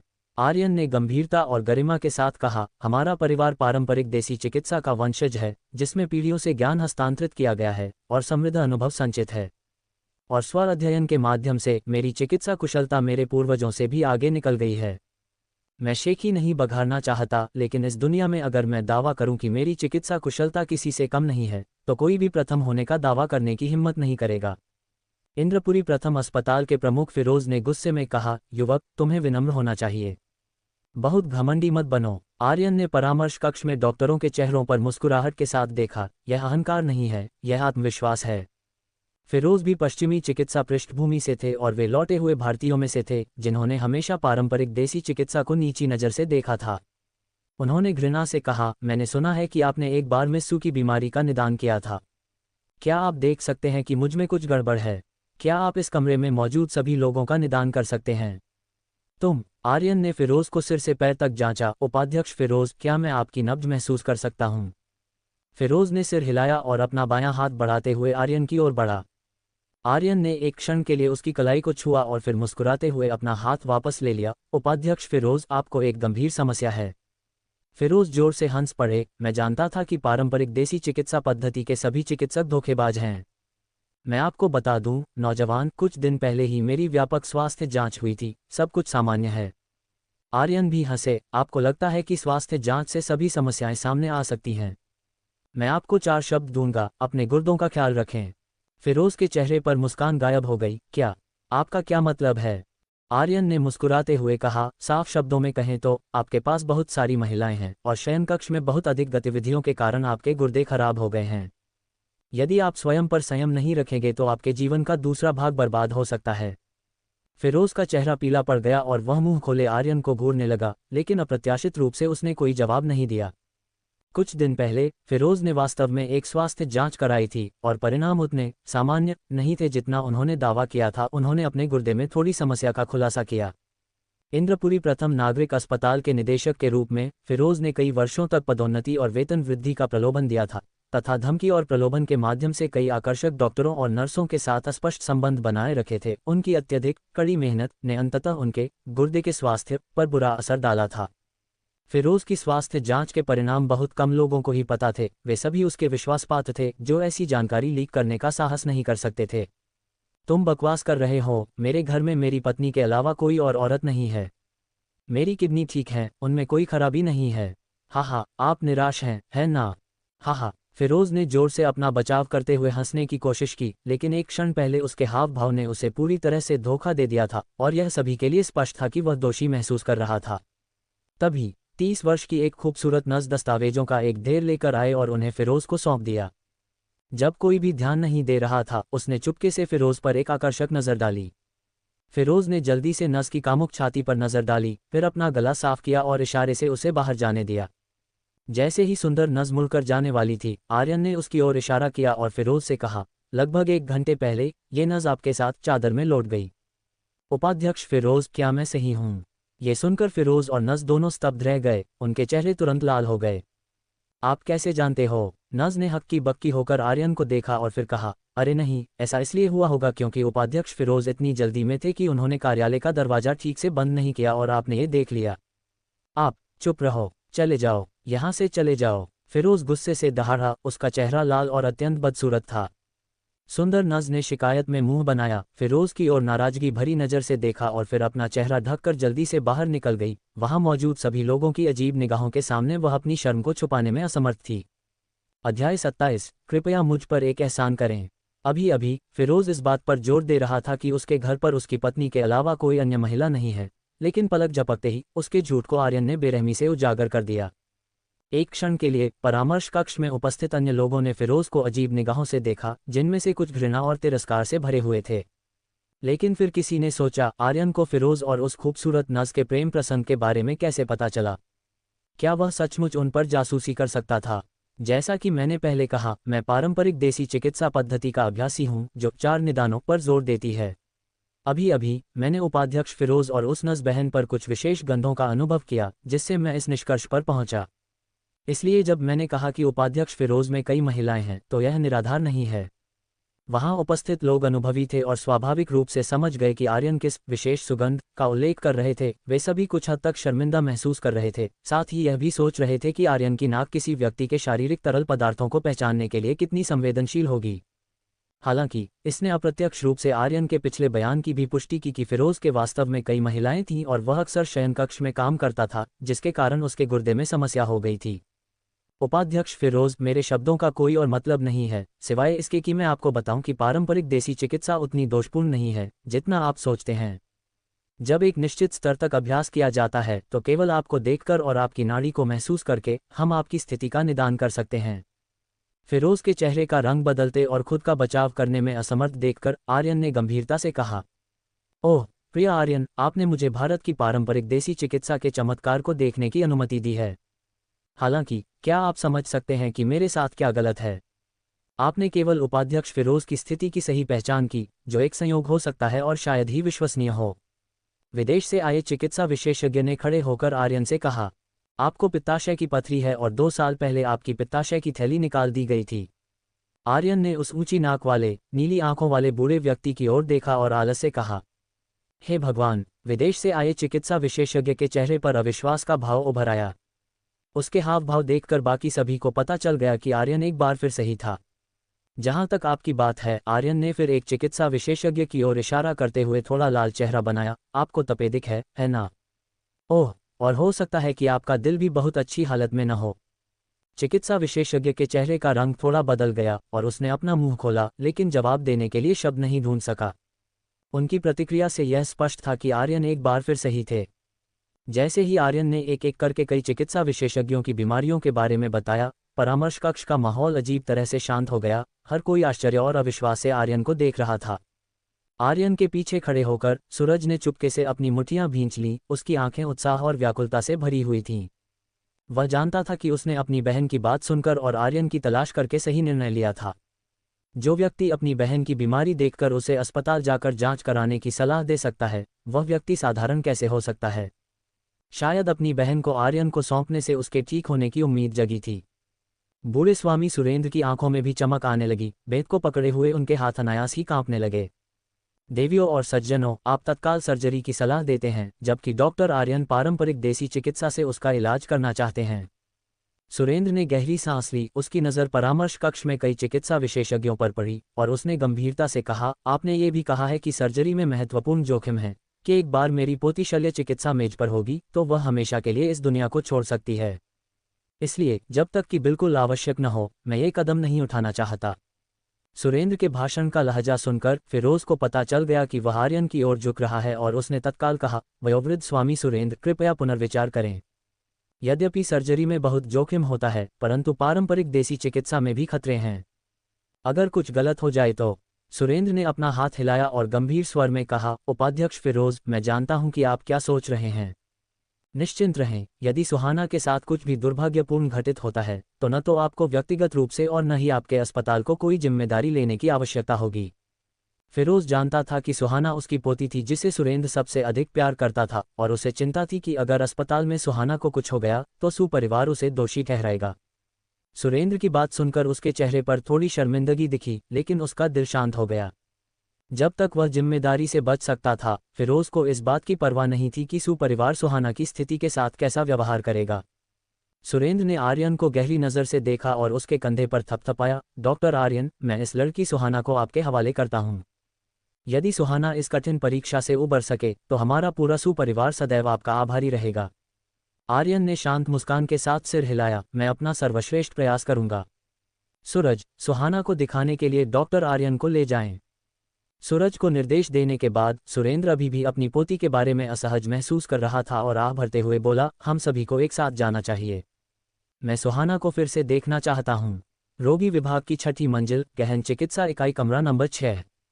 देखने के कमरे में एक दूसरे के साथ खड़े थे सुरेंद्र, सुभाष, सुनीता, सूरज और आर्यन, सभी गंभीर भावों के साथ, जब वे विभाजन में बिस्तर पर लेटी हुई सुहाना को मोटे कांच के माध्यम से देख रहे थे।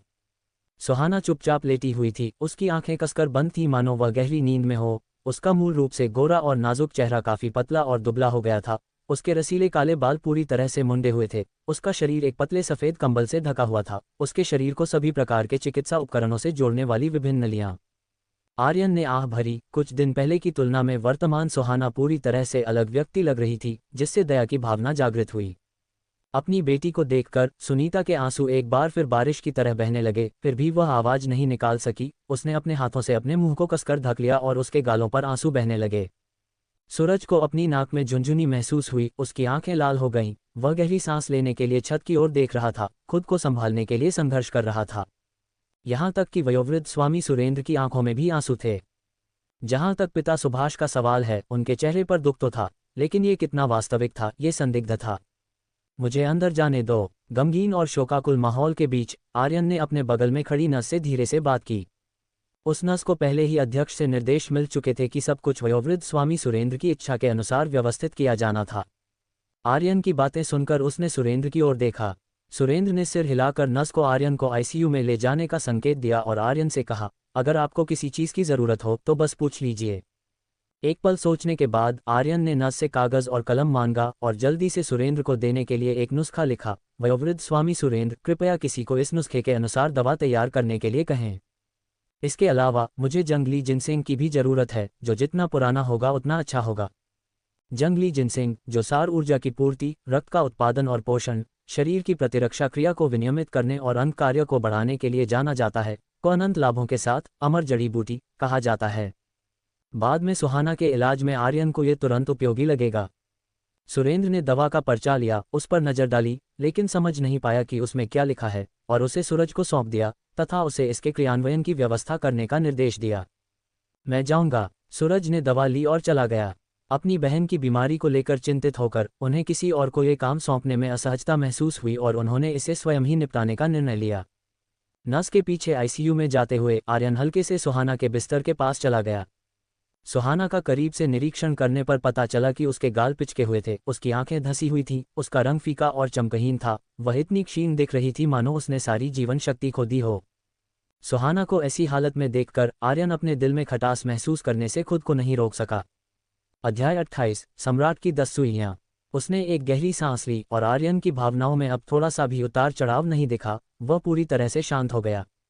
मुझे सुहाना के मस्तिष्क का सीटी स्कैन लाओ, आर्यन ने अचानक नज से कहा। कुछ ही देर बाद नज ने सुहाना के मस्तिष्क के कई सीटी स्कैन आर्यन को सौंप दिए। आर्यन ने सीटी स्कैन उठाया, उनकी सावधानीपूर्वक जांच की और फिर अपनी आंखें बंद कर लीं। सुहाना के मस्तिष्क ट्यूमर की एक स्पष्ट त्रिआयामी छवि तुरंत उसके दिमाग में उभर आई। नस को सीटी स्कैन लौटाते हुए आर्यन को अपने दृष्टिकोण पर पूरा भरोसा था। उसने अपने हाथ बढ़ाए, सुहाना को ढके कंबल को पीछे खींचा और उसके शरीर में डाली गई विभिन्न नलियों को निकालना शुरू कर दिया। आप ऐसा नहीं कर सकते। नस चौंक गई और आर्यन को रोकने के लिए आगे बढ़ी, लेकिन आर्यन की तीखी निगाहों ने उसे पूरी तरह से कांपने पर मजबूर कर दिया और वह फिर से हिलने की हिम्मत नहीं कर सकी। गहन चिकित्सा इकाई के बाहर खड़े सुरेंद्र और अन्य लोग भी आर्यन की अचानक हरकतों से चौंक गए। वे नलियां कई चिकित्सा उपकरणों से जुड़ी हुई थीं, जो सुहाना के महत्वपूर्ण संकेतों को प्रदर्शित कर रही थीं। नलियां हटा दिए जाने के बाद सुहाना का जीवन और भी अप्रत्याशित हो गया। वह बच्चा क्या करने की कोशिश कर रहा है? क्या वह अपना दिमाग खो बैठा है? सुभाष का चेहरा गुस्से से भरा हुआ था और ऐसा लग रहा था जैसे वह गहन चिकित्सा इकाई में घुसने के लिए तैयार हो। सुभाष, रुको, सुरेंद्र ने गहरी आवाज में आदेश दिया, फिर अपनी नजरें आर्यन पर टिका दीं। सुरेंद्र ने दशकों तक व्यापारिक क्षेत्र में काम किया था तथा उनमें लोगों को परखने की अद्भुत क्षमता थी। आर्यन के साथ अपने संक्षिप्त संपर्क के माध्यम से उन्हें विश्वास हो गया कि आर्यन एक सच्चे कौशल वाले व्यक्ति थे, उनके कार्यों के पीछे कोई गहरा कारण अवश्य था। इस समय आर्यन के हाथों में बालों के समान बारीक 2 सुइयां थीं। सफेद रोशनी में उनमें हल्की सी चांदी जैसी चमक दिखाई दे रही थी। आर्यन की आंखें सुहाना के सिर पर दृढ़ता से टिकी हुई थीं, उनकी आत्मा गहन रूप से केंद्रित थी। उसने अपने आसपास से सभी विकर्षणों और शोर को दूर कर दिया था। उस क्षण में ऐसा प्रतीत हुआ जैसे वह सुइयों में विलीन हो गया हो, उनके साथ एक हो गया हो। वह सुई था और सुई वह था। एक शक्तिशाली, मर्दाना आभा, ठोस और भारी, आर्यन से निकलने लगी, जिसने पूरे कमरे को भर दिया। इस अमूर्त किंतु मूर्त आभा से दबाव में आई नस भयभीत और पीली पड़ गई, यहाँ तक कि उसे सांस लेने में भी कठिनाई हो रही थी। वह एक कदम पीछे हटती गई जब तक कि उसकी पीठ दीवार से नहीं सट गई, और तभी, मानो किसी भारी बोझ से मुक्ति मिल गई हो, उसने अपना हाथ अपनी छाती पर रख लिया और हौंफने लगी। गहन चिकित्सा इकाई के बाहर सुरेंद्र और अन्य लोग उस आभा के बल को महसूस कर सकते थे जो आर्यन ने अचानक जारी की थी, और वे सभी गहराई से प्रभावित हुए। सुरेंद्र की आंखें आकर्षण से चमक उठीं और वह बुदबुदाया, यह आर्यन, इतनी मजबूत उपस्थिति। एक सच्चा गुरु, सचमुच एक गुरु। तभी आर्यन, जो बिस्तर के पास खड़ा था, अचानक हिल गया। उसके हाथ बिजली की तरह तेजी से दौड़े और उसने सुहाना के सिर में ऊपर की ओर, ब्रह्मारंध्र और बाईं ओर, कनपटी पर 2 बाल जितनी पतली चांदी की सुइयां गहराई तक डाल दीं। यद्यपि सुरेंद्र और अन्य लोग चिकित्सकीय रूप से जानकार नहीं थे, लेकिन वे जानते थे कि ब्रह्मारंध्र और कनपटी खतरनाक महत्वपूर्ण बिंदु थे जिन्हें जल्दबाजी में नहीं छुआ जाना चाहिए। आर्यन ने उनमें सुइयां डालने का साहस किया और एक छोटी सी दुर्घटना से सुहाना की तत्काल मृत्यु हो सकती थी। अपने जीवन में कई चुनौतियों का सामना करने के बावजूद सुरेंद्र इस समय बेहद चिंतित था और उसकी छड़ी पकड़ने वाले हाथ में पसीना आने लगा। सुनीता की आंखें खुली हुई थीं और वह शीशे के पार बिस्तर पर लेटी अपनी बेटी को बिना पलक झपकाए देख रही थी। क्या मेरा बेटा सचमुच चिकित्सा समझता है? सुहाना को इस तरह से संभाले जाने से मुझे डर लग रहा है। सुभाष ने भी अपनी भौहें सिकोड़नी शुरू कर दी, लेकिन इससे पहले कि वह अपनी बात पूरी कर पाता, सुरेंद्र की ठंडी खर्राटों ने उसे बीच में ही रोक दिया। जिन पर आपको संदेह है उन्हें नौकरी पर न रखें, जिन पर आप नौकरी पर रखते हैं उन पर भी संदेह न करें। सुरेंद्र ने केवल इतना कहा और फिर चुप हो गए। सुभाष हमेशा अपने पिता से डरता था। ये सुनकर वह हड़बड़ा गया और कुछ और कहने की हिम्मत नहीं जुटा पाया।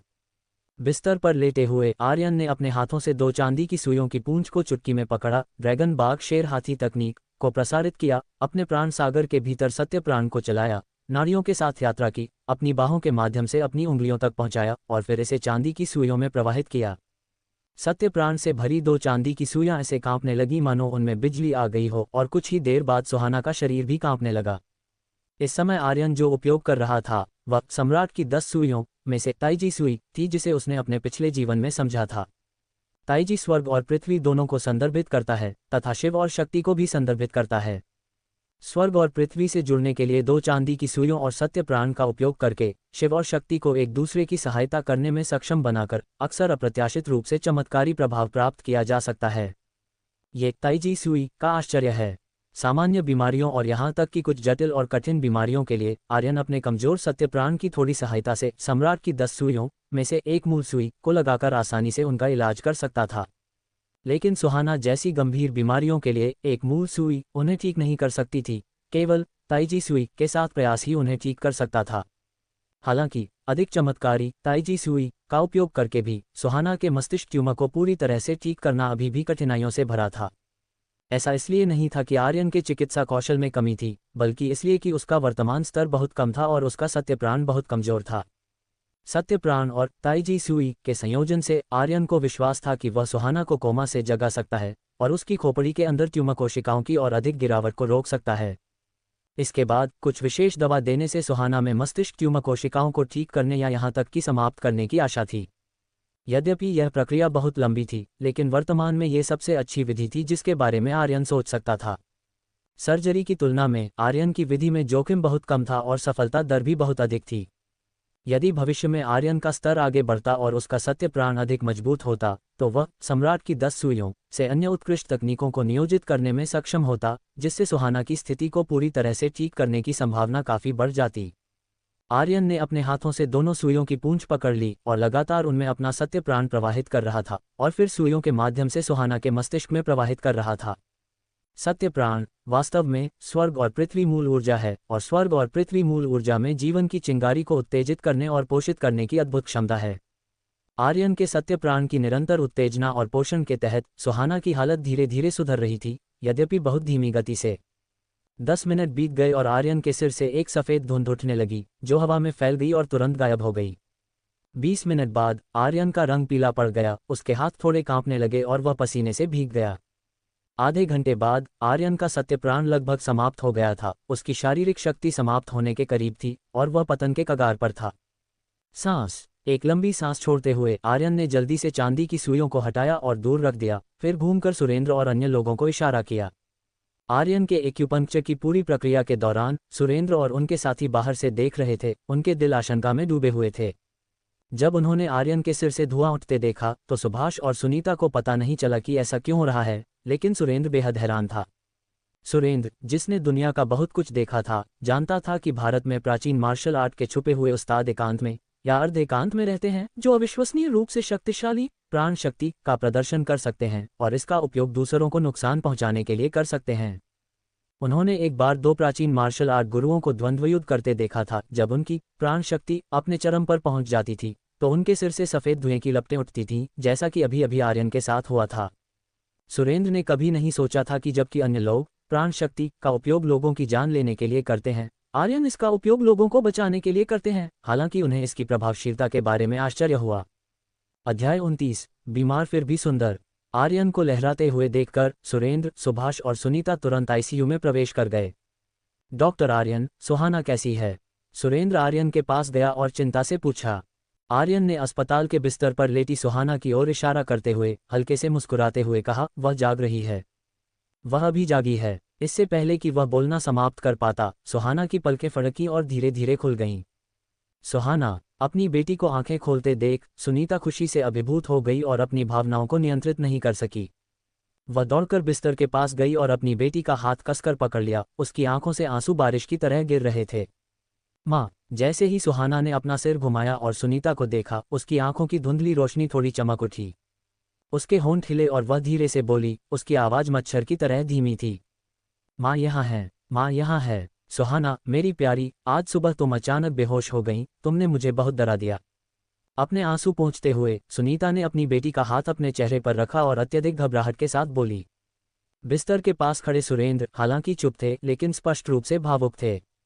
उन्होंने अपनी पोती से बात करने की जल्दी नहीं की, बल्कि आर्यन की ओर मुड़कर धीमी आवाज में पूछा, डॉक्टर आर्यन, क्या सुहाना के ठीक होने की कोई संभावना है?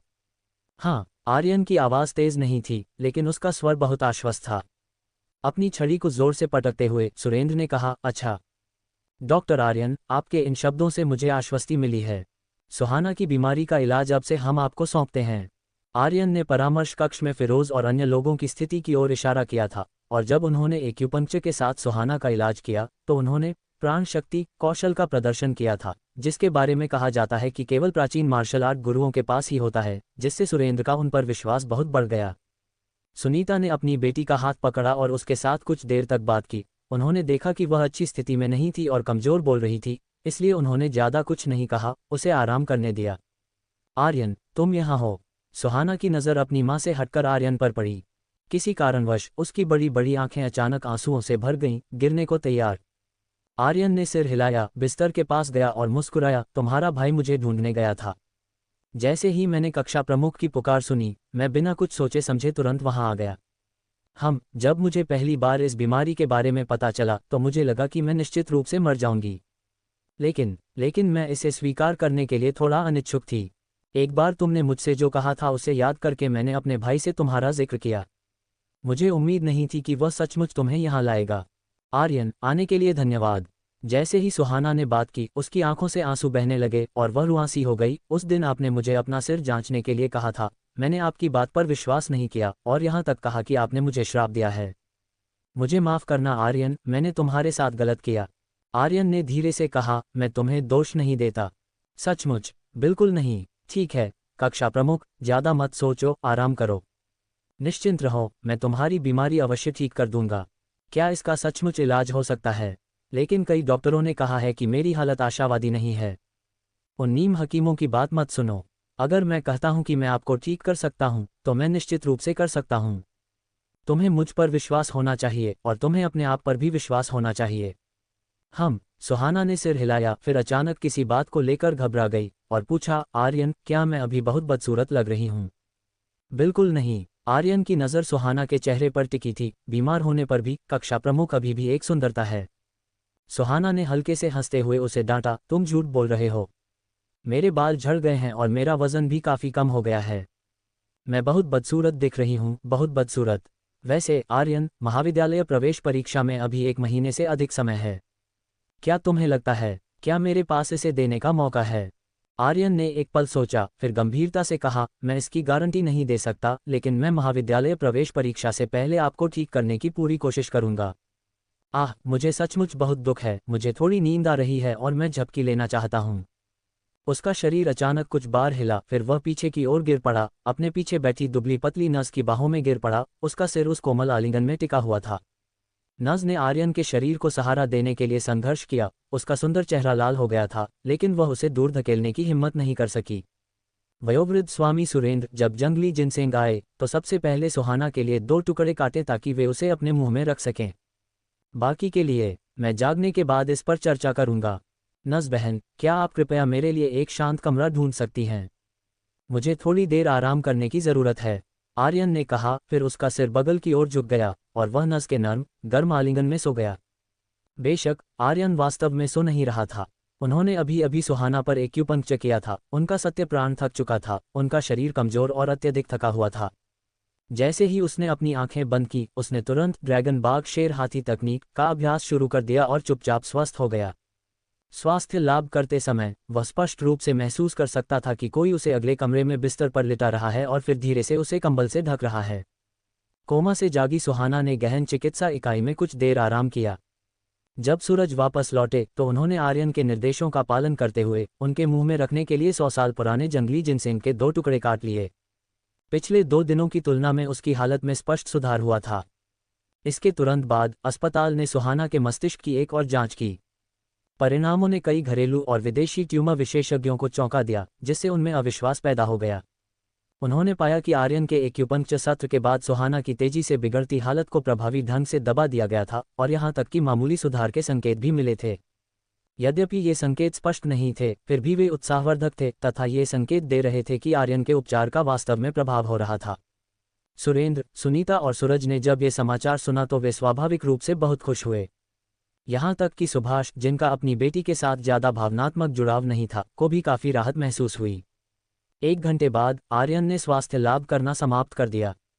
उसका सत्य प्राण सागर में पुनः एकत्रित हो गया था, जो पहले से अधिक मजबूत और परिष्कृत था। आर्यन को पता था कि सत्य प्राण का क्षय और पुनः संचयन वास्तव में साधना का ही एक रूप है। आर्यन के अनुरोध के अनुसार सुहाना ने उस दिन इंद्रपुरी प्रथम नागरिक अस्पताल छोड़ दिया और रहने के लिए घर चली गई। आर्यन ने अपने माता पिता को घर पर फोन करके सुरक्षा की सूचना दी ताकि वे चिंतित न हो, और फिर सुरेंद्र के साथ सुपरिवार के घर वापस आ गया और स्वयं सुहाना के लिए पीने हेतु हर्बल औषधि का एक कटोरा तैयार किया। हर्बल औषधि तैयार करना एक सावधानीपूर्वक प्रक्रिया है। खुराक में थोड़ी सी भी विसंगति या तैयारी के दौरान गर्मी पर नियंत्रण की कमी इसकी प्रभावकारिता को प्रभावित कर सकती है। सुहाना को जल्द से जल्द ठीक करने के लिए आर्यन के पास खुद ऐसा करने के अलावा कोई विकल्प नहीं था। सुहाना के हर्बल दवा लेने और बिस्तर पर चले जाने के बाद आर्यन सुपरिवार के लगातार निमंत्रण पर एक शानदार दोपहर के भोजन के लिए रुक गया। उन्होंने कहा, प्रतिदिन दोपहर में विद्यालय के बाद मैं सुहाना के लिए एक्यूपंक्चर करने और उसकी दवा तैयार करने आता हूँ। भोजन के बाद आर्यन ने सुरेंद्र और अन्य लोगों से विदाई ली और सीधे मेडिकल कॉलेज जाने की योजना बनाई। आर्यन ने शुरू में मेडिकल कॉलेज तक दौड़ने की योजना बनाई थी, लेकिन सूरज के आग्रह के कारण वह अनिच्छा से अपनी बेहद चमकदार बुलेटप्रूफ पालकी कार में बैठ गया। जब वे इंद्रपुरी मेडिकल कॉलेज के प्रवेश द्वार पर पहुंचे तो आर्यन कार से बाहर निकलने ही वाले थे, लेकिन सूरज ने उन्हें रोक दिया। अध्याय 30, बुरे इरादे। डॉक्टर आर्यन, यह आपके लिए परामर्श शुल्क का एक अग्रिम हिस्सा है। सूरज ने आर्यन के हाथ में एक चेक थमा दिया और गंभीरता से कहा, एक बार सुहाना की बीमारी ठीक हो जाए तो हमारे सुपरिवार के पास आपके लिए एक उदार इनाम होगा। आर्यन ने चेक पर नजर डाली और उस पर 1 करोड़ लिखा हुआ देखा और मन ही मन सोचा कि सुपरिवार वास्तव में बहुत उदार है। ऐसा प्रतीत होता है कि यह कहावत सुपरिवार इंद्रपुरी में सबसे धनी है कोई अतिशयोक्ति नहीं थी। हे, आर्यन हल्के से हंसा और चेक सूरज को लौटा दिया। सुहाना न केवल मेरी सहपाठी है बल्कि मेरी दोस्त भी है। चलो भविष्य में पैसे के बारे में बात नहीं करेंगे।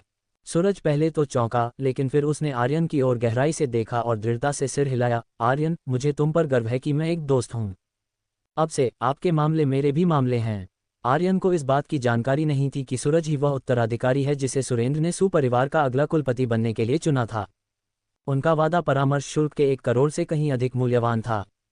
दरवाजा खोलकर कार से बाहर निकलने और सूरज को अलविदा कहने के बाद आर्यन चिकित्सा महाविद्यालय की ओर बढ़ गया। अगली सुबह आर्यन ने अपनी शारीरिक अनुकूलन योजना जारी रखी। अपने पुनर्जन्म के बाद के दिनों में आर्यन हर सुबह शहर के बाहर पहाड़ों में जाकर श्वास व्यायाम और मुक्केबाजी का अभ्यास करते थे तथा दर्जनों मील तक आगे पीछे दौड़ते थे। लगातार कई दिनों की अनुकूलन के बाद आर्यन ने प्रशिक्षण की तीव्रता के साथ पूरी तरह से तालमेल बिठा लिया था। आर्यन को पता था कि अगर वह अपनी ताकत को तेजी से बढ़ाना चाहता है तो उसे अपनी शारीरिक अनुकूलन की तीव्रता को फिर से बढ़ाना होगा। जब उनके पास करने के लिए कुछ नहीं बचा तो आर्यन ने 2 छोटे रेत के थैले बनाए, जिनमें से प्रत्येक में 10 किलोग्राम रेत भरी थी, और उन्हें अपने पैरों पर बांधकर भार प्रशिक्षण शुरू कर दिया। 10 किलोग्राम के 2 रेत के बोरे खींचते हुए आर्यन को शुरू में कुछ भी महसूस नहीं हुआ, लेकिन कुछ मील दौड़ने के बाद उसके पैर शीशे की तरह भारी लगने लगे। उसकी ऊर्जा काफी कम हो गई, उसका पूरा शरीर पसीने से भीग गया, मानो वह शारीरिक अनुकूलन के अपने पहले दिन की स्थिति में वापस आ गया हो। और यह वही था जो आर्यन चाहता था। आर्यन को पता था कि वह अपनी सीमाओं को लगातार आगे बढ़ाकर ही अधिक शक्तिशाली बन सकता है। पहाड़ों पर चढ़ना, मुक्केबाजी का अभ्यास करना, सांसों का नियमन, पहाड़ों से उतरना, घर लौटना। इसके बाद के समय में अतिरिक्त 20 किलोग्राम वजन के अलावा आर्यन की अनुकूलन प्रक्रिया पहले से ज्यादा अलग नहीं थी। इस अनुकूलन के परिणामस्वरूप उसकी भूख बढ़ती गई, उसके शरीर में उल्लेखनीय परिवर्तन आया, उसकी मांसपेशियां बढ़ीं और उसके शरीर का आकार और भी अधिक उत्तम हो गया। हर सुबह सूर्योदय की ओर मुंह करके और हर शाम आराम करने के लिए बिस्तर पर लेटकर आर्यन लगातार ड्रैगन बाघ शेर हाथी तकनीक का संचालन करते थे, जिससे सत्य प्राण को उनके शरीर की नाड़ियों और रक्त वाहिकाओं के माध्यम से प्रवाहित करने का मार्गदर्शन मिलता था, जिससे सत्य प्राण के प्रवाह को सुविधाजनक बनाने के लिए उन्हें चौड़ा और मजबूत किया जाता था। शारीरिक अनुकूलन का उद्देश्य बाहरी स्वरूप को निखारना था। ड्रैगन बाघ शेर हाथी तकनीक का प्रचलन आंतरिक सजावट को परिष्कृत करने के लिए किया गया था। इस तरह के संयुक्त आंतरिक और बाह्य शोधन के साथ आर्यन के प्राण सागर के भीतर अनाज के आकार का सत्य प्राण फूलने के संकेत दिखाता था और विभाजन के कगार पर प्रतीत होता था। आर्यन को पता था कि यह इस बात का संकेत था कि ड्रैगन बाघ शेर हाथी तकनीक आगे बढ़ने वाली थी। सही अवसर मिलने पर वह वर्तमान दायरे को तोड़कर ताकत के अगले स्तर तक पहुंच सकता है। सुबह में वह शारीरिक प्रशिक्षण के लिए पहाड़ों पर चढ़ता था। दोपहर में वह अपने माता पिता की बीमारियों का इलाज करने के लिए घर आता था और दोपहर में विद्यालय के बाद वह सुहाना के मस्तिष्क ट्यूमर का इलाज करने के लिए सुपरिवार के पास जाता था। आर्यन का दैनिक कार्यक्रम गतिविधियों से भरा हुआ था। हाल के दिनों में उनके घर के छोटे से आंगन के कोने में लगाए गए 7 पत्ती वाले स्वर्ण कमल और ज्वलंत अग्नि लाल हृदय फल आर्यन के सावधानीपूर्वक ध्यान में फल फूल रहे हैं। उन्हें परिपक्व होने में अधिक समय नहीं लगेगा। हर रात जब उसके माता पिता गहरी नींद में सो रहे होते थे, आर्यन उन 2 आध्यात्मिक पौधों के पास ध्यान में बैठते थे तथा उनकी शाखाओं और पत्तियों से निकलने वाली अमर तत्व को अवशोषित करते थे। यह अमर तत्व सत्य प्राण में परिवर्तित हो जाएगी और उसके शरीर की रक्तवाहिकाओं और नाड़ियों में प्रवेश करने के बाद उसके प्राण सागर में संग्रहित हो जाएगी। आर्यन ने 7 पत्ती वाले स्वर्ण कमल और ज्वलंत अग्नि लाल हृदय फल की देखभाल खजाने की तरह की तथा उनके परिपक्व होने पर उनके बीजों का उपयोग रोपण क्षेत्र का विस्तार करने के लिए करने की योजना बनाई। यद्यपि कृत्रिम रूप से उगाई गई आध्यात्मिक औषधियों का प्रभाव स्वर्ग और पृथ्वी के बीच प्राकृतिक रूप से उगाई गई औषधियों की तुलना में बहुत कमजोर था, फिर भी वे कुछ न होने से बेहतर थे। इसके अलावा इस दुनिया में आध्यात्मिक औषधियां दुर्लभ खजाने थीं, जिनका मूल्य बहुत अधिक था और उनके कई अद्भुत उपयोग थे। आर्यन ने यह भी सोचना शुरू कर दिया था कि भविष्य में इन 2 पौधों का उपयोग करके कैसे धनवान बना जाए और अपने परिवार को बेहतर जीवन प्रदान किया जाए। 1 सप्ताह और गया। इस सप्ताह के दौरान आर्यन द्वारा पहाड़ों से लाया गया 100 साल पुराना आत्मा सर्प का मांस परिवार द्वारा खाया गया और यहाँ तक कि आयशा ने भी सप्ताहांत में घर लौटने पर इसके कुछ टुकड़े खाए। सदियों पुराने आत्मा सर्प के मांस का बीमारियों को खत्म करने और शरीर को मजबूत बनाने में महत्वपूर्ण प्रभाव था। 1 सप्ताह बाद मीना की सभी पुरानी बीमारियां गायब हो गईं, उसका रंग गुलाबी हो गया और वह कई साल जवान लगने लगी। यद्यपि यह परिवर्तन आंशिक रूप से आर्यन द्वारा तैयार की गई हर्बल दवाओं के कारण था, लेकिन 100 साल पुराने आत्मा सर्प मांस के गुण अपरिहार्य थे। जहां तक आलोक का सवाल है, आर्यन से एक्यूपंक्चर और मालिश उपचार प्राप्त करने के बाद हर्बल दवाओं के समर्थन के साथ वह बैसाखी की मदद से खड़े होने में सक्षम हो गया, जिससे पूरे परिवार में खुशी और उत्साह आया। इस सप्ताह सबसे बड़ा परिवर्तन सुहाना में हुआ। हर दोपहर आर्यन सुहाना के लिए सम्राट की 10 सुइयों में से ताइजी सुई उपचार देने के लिए सुपरिवार से मिलने जाते थे और वह स्वयं उनके लिए दवा भी तैयार करते थे। 1 सप्ताह के बाद सुहाना का मस्तिष्क ट्यूमर चमत्कारिक रूप से 1/3 तक सिकुड़ गया। हर बार जब आर्यन ने सुहाना पर ताइजी सुई उपचार किया तो वह अपने सत्य प्राण को समाप्त कर देता था। इतना थका हुआ महसूस करता था कि उसे ठीक होने में 1 या 2 घंटे का आराम लगता था। उनकी कड़ी मेहनत को सुपरिवार ने अनदेखा नहीं किया और वे उनके प्रति बहुत आभारी थे। सूरज अपनी बहन की जान बचाने के लिए विशेष रूप से आर्यन के आभारी थे और उनके चमत्कारी चिकित्सा कौशल की प्रशंसा करते थे। वह हर मौके पर उसे भाई कहता था और आर्यन के साथ एक गहरा रिश्ता बनाने की इच्छा रखता था। आज दोपहर विद्यालय के बाद आर्यन सुपरिवार के घर पर सुहाना का इलाज जारी रखने की तैयारी कर रहा था। विद्यालय के गेट से बाहर निकलकर पैदल मार्ग से गुजरते समय अलग अलग ऊंचाई वाले 8 युवकों ने आर्यन को घेर लिया और सड़क के बीच में उसका रास्ता रोक दिया। क्या आप आर्यन हैं? उनमें से एक युवक अपने मुंह में सिगरेट बुझाते हुए आर्यन के पास आया और उसे अप्रिय दृष्टि से देखने लगा। वह युवक 20 वर्ष की आयु का था। उसने काले रंग की टी-शर्ट पहन रखी थी तथा उसके बाएं हाथ पर एक खूंखार भेड़िए के सिर का टैटू बना हुआ था। उसमें द्वेष की भावना थी। स्पष्टतः वह नेकनियत व्यक्ति नहीं था। आर्यन ने सिर हिलाया। उसकी नज़र 8 आदमियों पर घूम रही थी। यद्यपि वे आक्रामक थे और उनके इरादे स्पष्ट रूप से बुरे थे, लेकिन वे साधारण लोग थे जिनमें कोई वास्तविक युद्ध कौशल नहीं था, इसलिए उसने उन्हें गंभीरता से नहीं लिया। उसके वर्तमान कौशल के साथ 8 साधारण लोगों की तो बात ही छोड़िए, 80 लोग भी उसके सामने टिक नहीं पाएंगे। जानकर अच्छा लगा। किसी ने हमें तुम्हें सबक सिखाने के लिए पैसे दिए हैं। टैटू वाले युवक ने एक नज़र से बाकी 7 को संकेत देते हुए कहा। वे सभी एक साथ हमला कर दिए। मुठ्ठियां और लातें मारते हुए वे आर्यन के पास पहुंच गए। आर्यन पर घात लगाने से पहले टैटू वाले युवक को उसके नियोक्ता ने बताया था कि आर्यन काफ़ी सक्षम है। यही वजह है कि वह अपने साथ 7 गुंडे लेकर आया था। उसके मन में यह बात थी कि चाहे आर्यन कितना भी शक्तिशाली क्यों न हो, वह एक साथ 7 हमलावरों का सामना नहीं कर सकता जब तक कि उसके पास 3 सिर और 6 भुजाएं न हों। लड़ाई को देखकर पैदल सड़क पर मौजूद कुछ नागरिक रुक गए और दूर से देखने लगे। 7 लोगों के हमले का सामना करते हुए आर्यन शांत रहे। उसने अपने पैर पीछे की ओर खिसकाए और स्वयं को दूर धकेला। धड़ाम, एक हल्की सी आवाज हुई और पीछे से हमला कर रहे एक आदमी को आर्यन ने 2 मीटर दूर फेंक दिया। स्थिति का लाभ उठाते हुए आर्यन का शरीर मछली की तरह फिसल गया और आसानी से 7 आदमियों के घेरे से बच निकला। शेष 6 लोग दहाड़ते हुए फिर से आर्यन पर टूट पड़े। दोस्तों, ये नोवेल आपको कैसी लगी कमेंट में जरूर बताना।